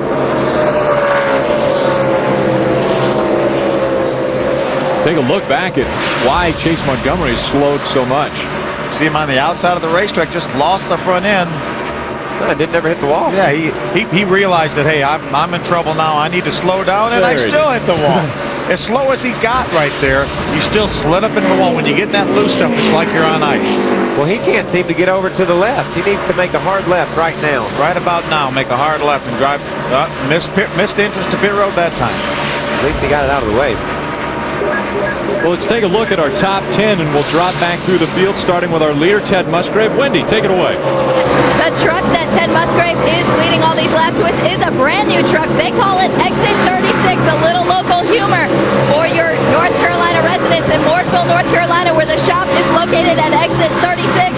The joke with the team is they spent many days trying to get this truck prepared for this race tonight. Ray? Also a brand new truck for the number 2 truck. It is number 37. Now these guys also worked the last couple of weeks to try to get this truck ready. Jamie McMurray just came over, put the seat in a couple of days ago. They call that truck AA. Now 3 different times in the series history have Ultra Motorsports gone 1 and 2 in the race. At St. Louis in 2001, it was Ted Musgrave and Scott Riggs. At Nashville in 01, it was Riggs and Ted. And in 02 at California, Ted and Jason Leffler. Those guys have been 1, 2, 3 times. Number 47, Tony Stewart, he moves ahead in that truck they call Restless. Also a brand new truck out of the 47 stable. Smoke has said that thing has gotten better each time they pitted tonight. Now the 30 of Todd Bodine, as we told you, was a little bit loose off, so they did make air pressure adjustments for the 30 to try to make his truck better so far tonight. Wendy? Carl Edwards has only raced once here, and he finished 25th last year. He said this isn't one of his favorite tracks. He did test here in the 99 Cup car last week, so that probably gave him a little bit more track seat time in that 99 truck. And when there's trouble on the track with David Rudiman. Problems with the 17, the NTN bearings, number 17 of David Rudiman. He comes to a stop right in the middle of the back stretch, or on the back wall. I was watching that, Rick. It seemed as if maybe Robert Huffman got under Dave, and Dave tried to get back in line behind Parker, by Huffman, and Billy, or what's his name? Hank Jr. I get all excited. Flattened his left rear tire, and that's why he lost control. When they made contact, flattened his tire, couldn't hang on to it. That quick, just immediately that left rear tire went flat. He was in 10th position. We had just talked about how well Hank Parker Jr. and Robert Huffman and David Rudiman were all running. And now David Rudiman, severe damage to the 17. That's a serious toe out problem, huh, Phil? Yeah, pretty substantial, about 3 inches there. Not to mention it's not rolling, so they'll go to work on the NTN bearings, number 17. Try and get David Rudiman back out onto the track. We'll be back for the finish in Richmond.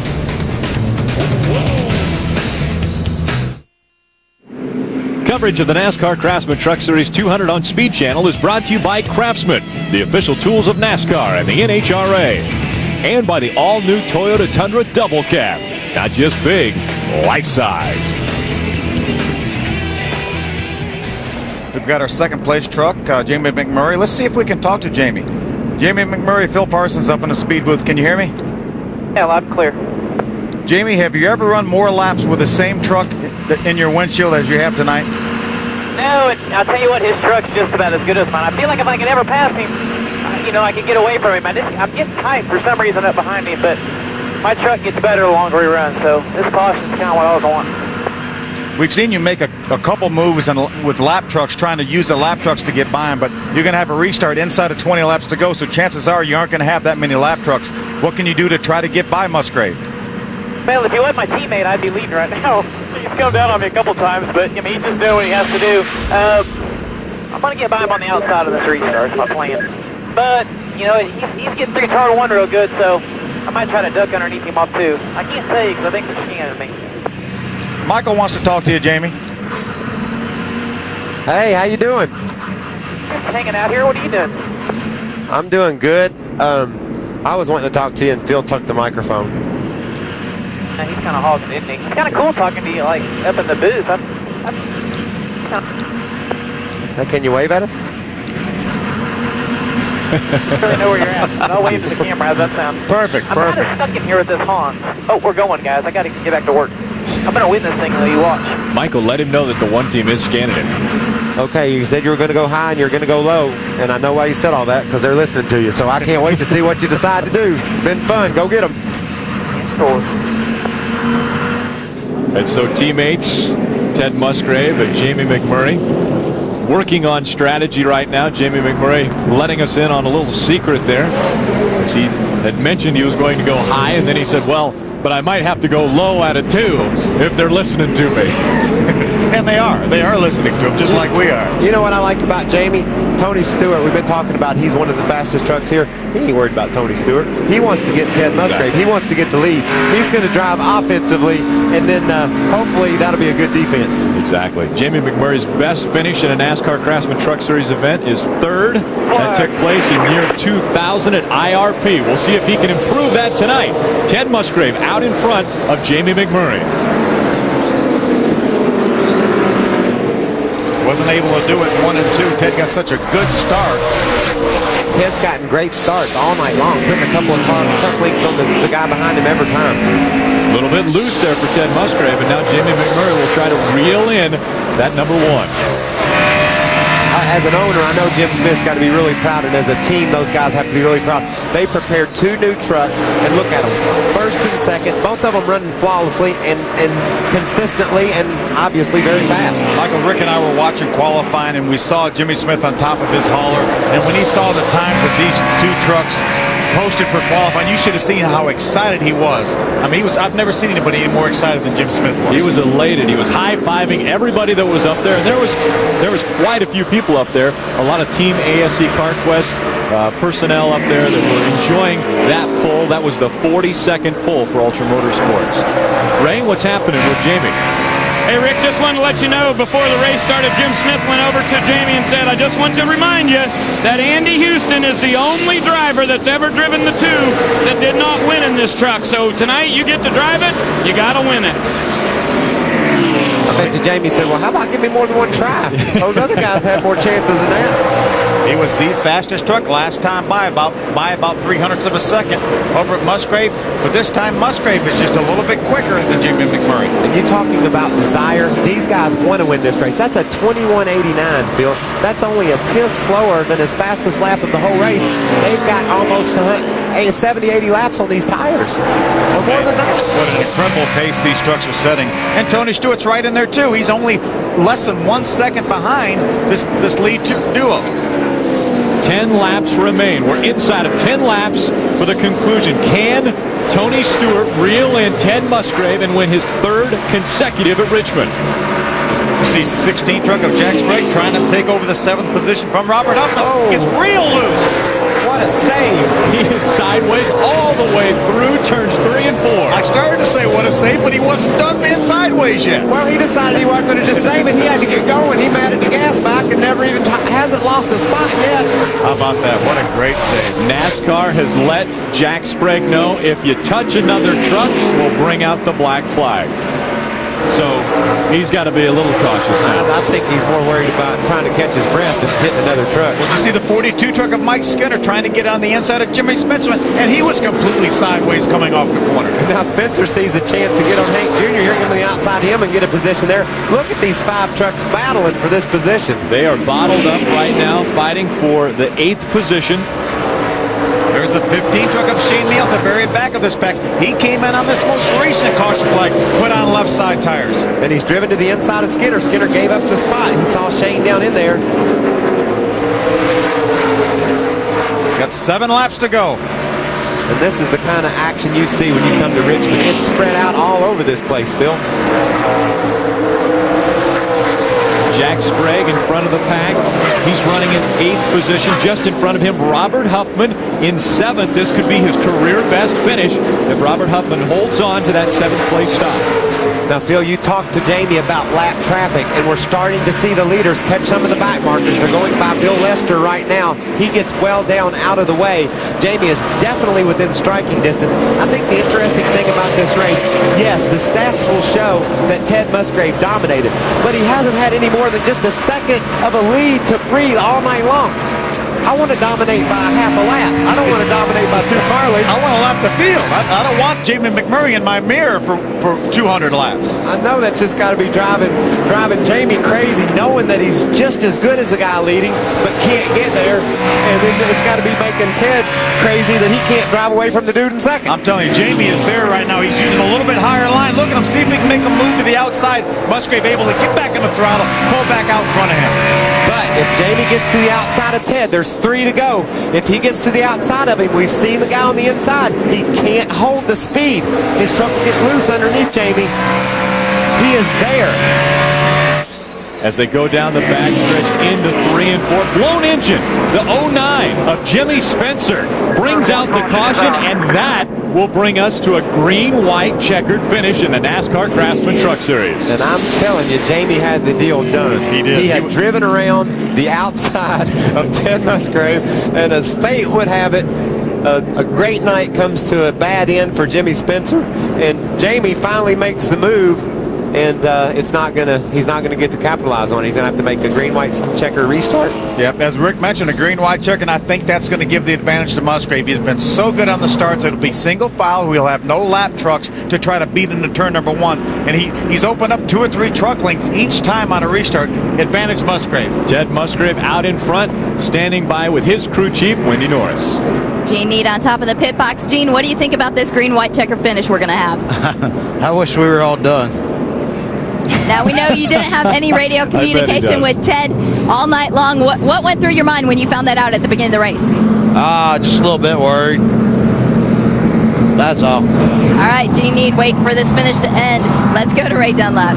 Man, well, many words. Thank you, Wendy. Yeah, we want to talk to Trip Bruce real quick. Who's got the advantage here, the 1 or the 2?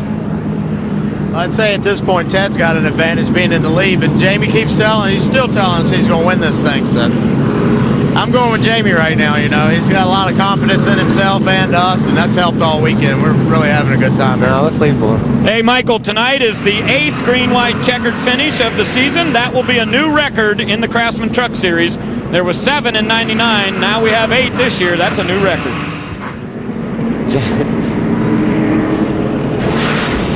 Jimmy Spencer in the 09. He had been running in the top 10 all night long. That's a major engine failure, Phil. A lot of oil coming out from underneath that truck.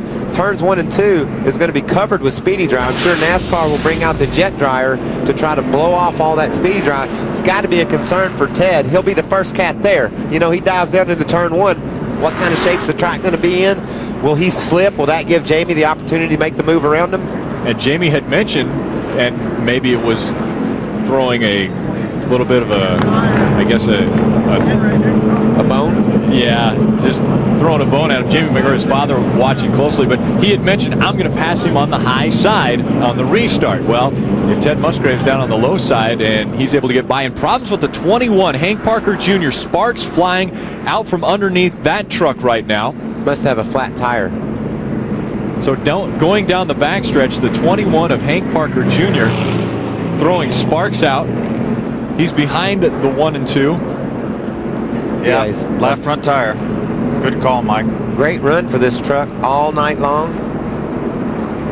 Very disappointing for Hank Parker Jr. with a great run.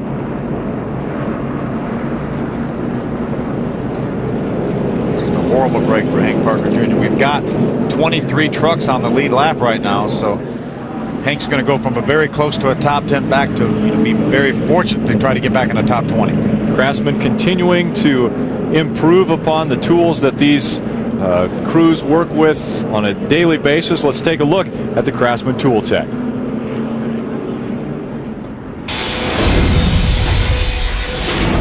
When the teams are practicing in the garage area and they get ready to change tires, they use this tool. Craftsman's half-inch impact wrench, but here's what's great about it. It's battery powered, so it's portable. You go into the garage area, get ready to take off the lug nuts. It's really just that easy. The battery charges in about an hour, and this thing will take off 250 lug nuts so you can use it all day long. And what's really great? 18 volts of power coming right at you.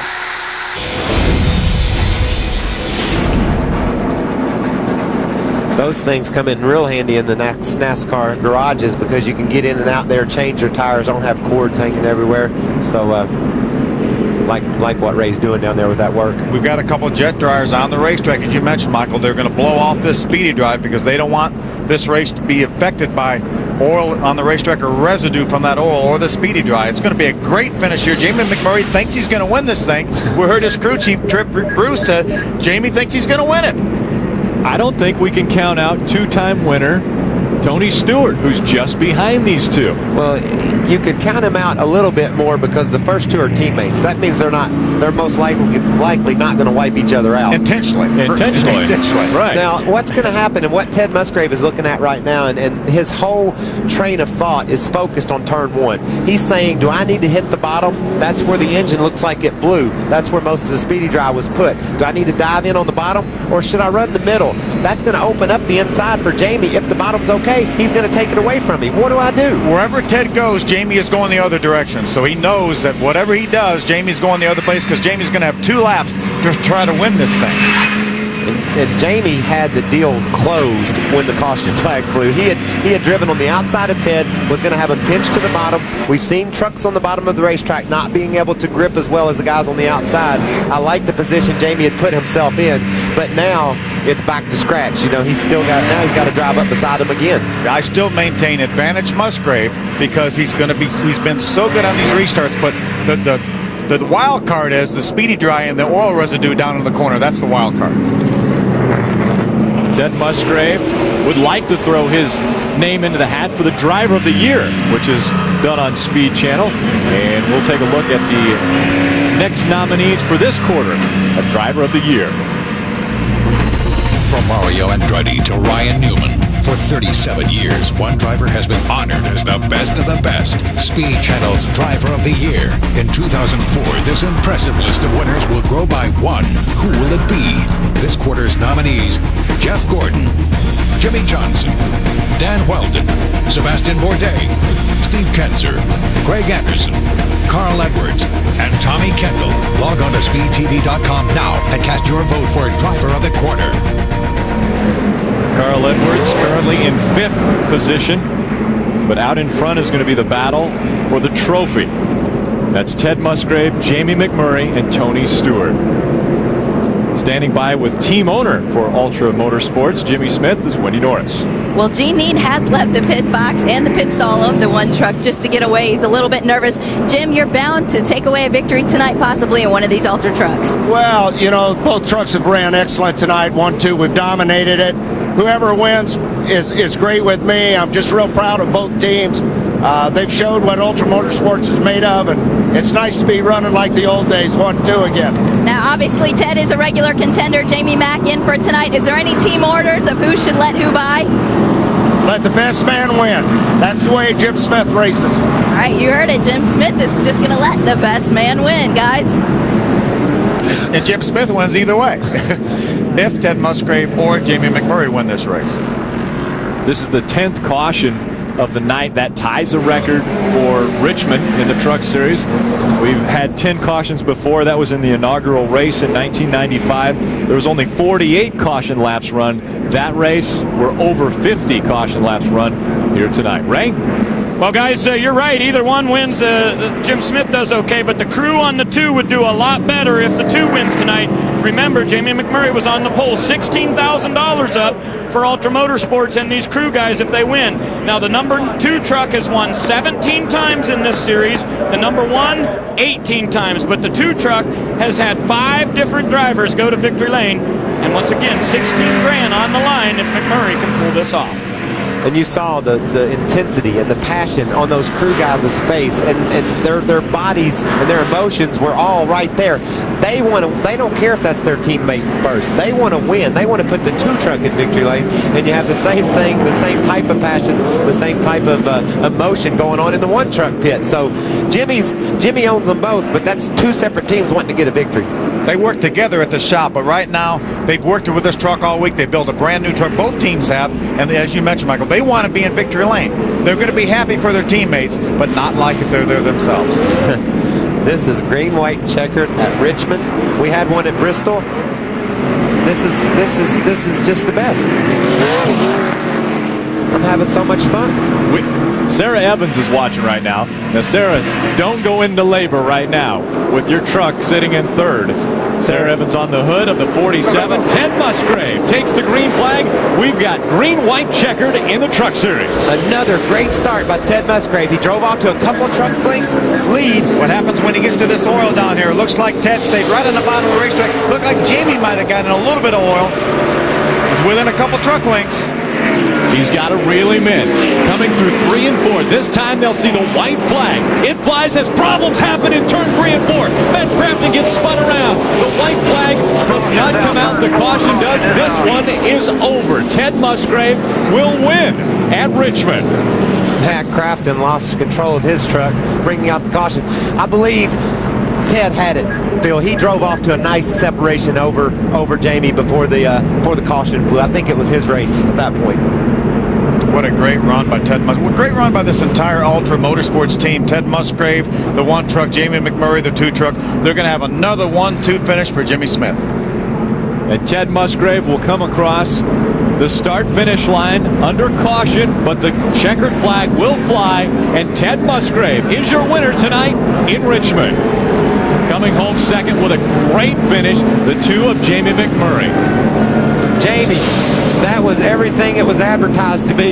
You had the deal done. You had him passed, and the caution comes out. Yeah, I know. I thought I had it right there. I don't. All you guys on the 2-truck, I want everybody in victory circle. You hear me? Time tonight. It's a short race, though, man. I can't believe it's already over, but yeah, that was pretty cool. That's cool. Ted won, I guess. Hey, you know what? If you just had a little more green, you've been okay. Yeah. Oh well. Yeah, that's part of it, right? Great job. We're going to go talk to Wendy Norris and Jim Smith, your car owner. Bye. Jim, you were bound to take away a victory, we said, and you did tonight with Ted Musgrave. You've got to be pretty happy. Oh, I'm really happy for Ted. I'm happy for this Ultra Motorsports team. Jamie did a great job coming in and getting in the 2-truck, running 1-2. We moved up in the points. We did everything we needed to do, and we just need to go win the next 7 races. Now, with Jamie performing so well tonight, what can we expect out of the 2-truck? Who's going to be in the seat? Well, I think you'll see Jamie next week at Loudon. It'll be a surprise in Vegas, but who's ever in it's going to go to Victory Circle or be right there with Ted, I can tell you that. All right, Jim and I are going to head to Victory Lane, guys. Ted Musgrave making his way to Victory Lane, and the reason that this one ended under caution was the problem in turn 3 and 4. Take a look at the number 6 truck. That's the KISS Chevrolet, number 6 of Matt Crafton. That's turn 1 and 2 right there. You see him on the inside of Robert Huffman, who got a little bit of nudge by Shane Meal. He's on the inside of the racetrack. He's got a bad angle going in the corner, Michael. And he just tried to stay off Shane. It looked like he clipped the apron, Phil, as he entered turn 3. It hit the apron, kicked him sideways. Ted Musgrave wins his 15th career NASCAR Craftsman Truck Series race. We'll be back with Celebration.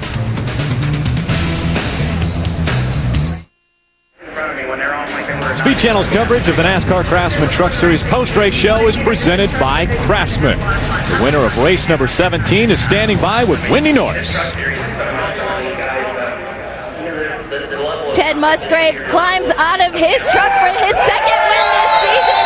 His last came in Milwaukee, his 15th career victory. You see the 1 and the 2 team both congratulating Ted tonight in Victory Lane. Ted, A green-white checkered, you probably didn't need that finish. How nervous did that make you?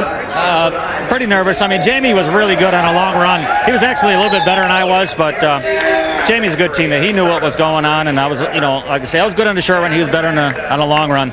It took me a while. I had to congratulate the two bunch and the one bunch. They worked awful hard, but in this new truck, Jamie's new truck, and the new Busch car, I mean, look back. I mean, we got a sea of people back here from Ultra, and everybody back at the shop, too, Great job. Well, we both just got doused in victory lane. How about the radio communication? You only had it for about 5 laps into the race. Obviously, it worked out. Yeah, we just keyed the mic. There was trouble with the truck, but I didn't want a lot of changes. That's what I'm saying. We could have been better with a change, but I couldn't mess it up, So, like I said, Jamie's truck was a little bit better on a long run, so I was a little worried, but smart driver. He's pretty good. I like him. Now, what did you think about that? With the green-white checkered finish, did you think that Jim Smith was going to say, hey, let the two by, or how did you think that was going to work out?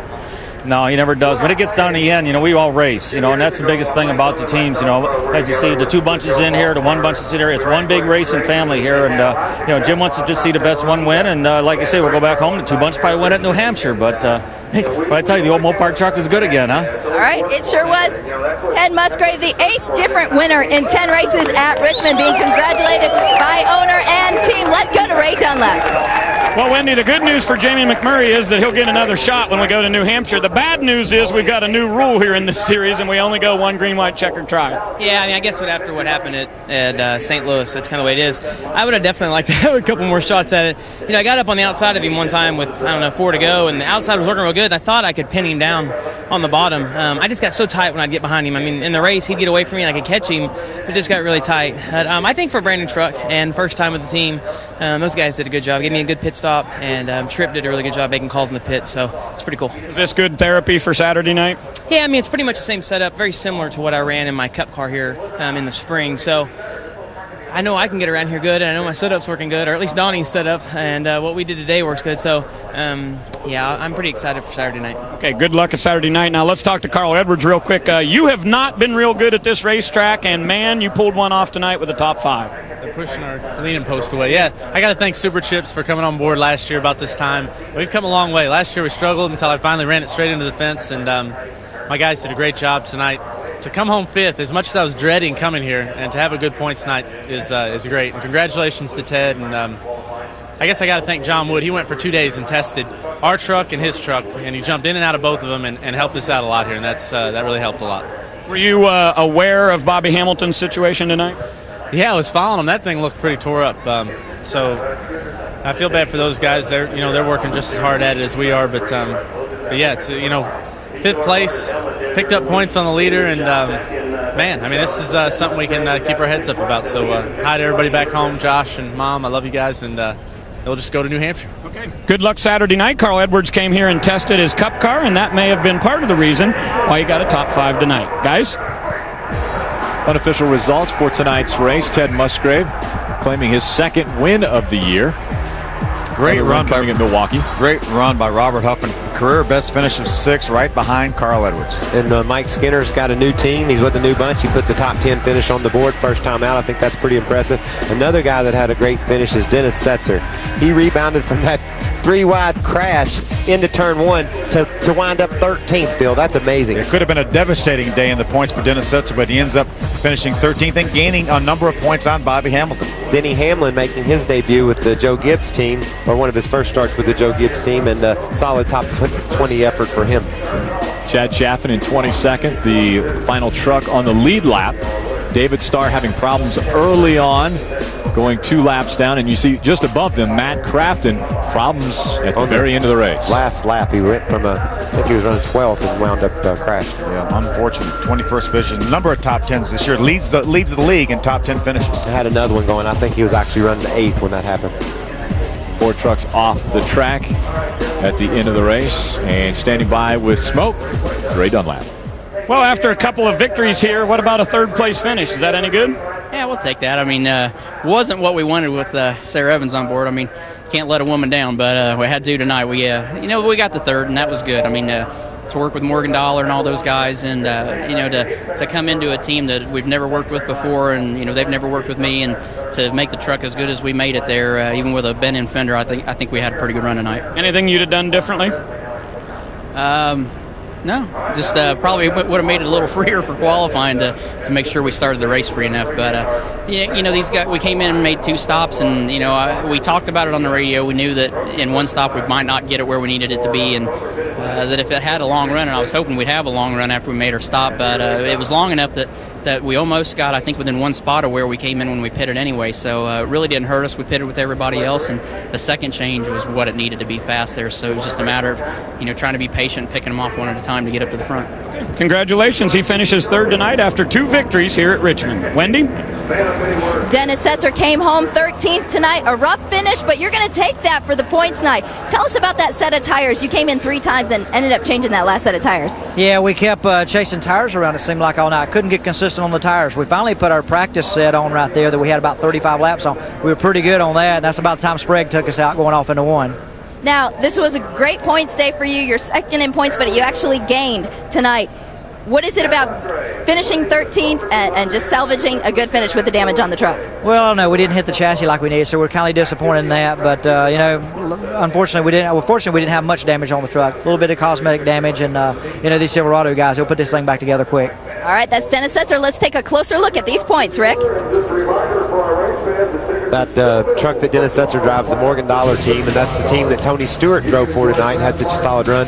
Randy Goss runs that team. That's the truck I got to drive in Charlotte and led so much of the race with. So a great organization. Look at those points, Phil. It's tightening up not only from 1st to 2nd, but now Ted Musgrave has got his deficit down to less than 200 points in 5th. Yeah, it sure is. You see Chad Cheffin back in 6th, 235 points behind. We thought Travis Quapple was going to be in serious trouble, but he's actually not as far behind as Ted Musgrave was coming into this race, 250 points behind in 7th. Matt Crafton in 4th, 160 points out of the top spot, and could have been a lot closer if it wouldn't have been for the last lap incident. He lost 30 or 40 points from turn 3 back to here, so they could be within 120 points or so if that hadn't went down. And I think Harvick wasn't too happy with what went down.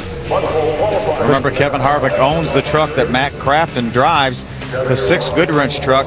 You see him going in turn number 3. You see him on the inside of the racetrack. He clips the apron, gets a little bit loose, makes some contact with Shane Meal. But remember, before that, as we saw earlier, Shane Meal bumped him coming down the backstretch. That's what got Matt Crafton over on the inside of the racetrack. That's the 6 truck of Crafton on the left. He's yelling at Shane. Shane's trying to defend himself. Frustration coming out of the driver, the number 6, Matt Crafton. Very disappointed, and the owner of that truck, Kevin Harvick, having words with Shane Meal as well. That's just emotion, Phil. Yeah. I think that, on the last lap, there wasn't a whole lot that went down there that looked like it was any big deal. Just hard racing on the last lap. I can't really blame Shane for anything. Wendy, what's Bob say? Well, I'm with Bobby Hamilton, and you finished 26th tonight, but it's still a good day in the points because you're still leading. What happened early on in the race? I run out of talent. I was just trying real hard, and I was trying to work the outside, and I just got loose, and it come around on me. I was lucky to salvage what I did because it hit pretty hard. I kept it off the right front and just let the tail hit, but it knocked the rear clip plumb off of it. And, you have a bad day like this, but for the good day, the guys went through a little turmoil and got the thing where I could drive it and hold on. But, hey, that stuff happens. I mean, it's one of the Dodge media guys asked me, said, well, you had 2 bad races in a row. I said, I bet there's some guy that asked Dennis Setzer the same thing a couple times this year. It's just the way it is. That's how competitive series is. All right, Bobby Hamilton's going for the championship this year. Rick? 4 lead changes took place today, and that was among 3 drivers. 2 of them were Ultra Motorsports drivers. Ted Musgrave is in victory lane.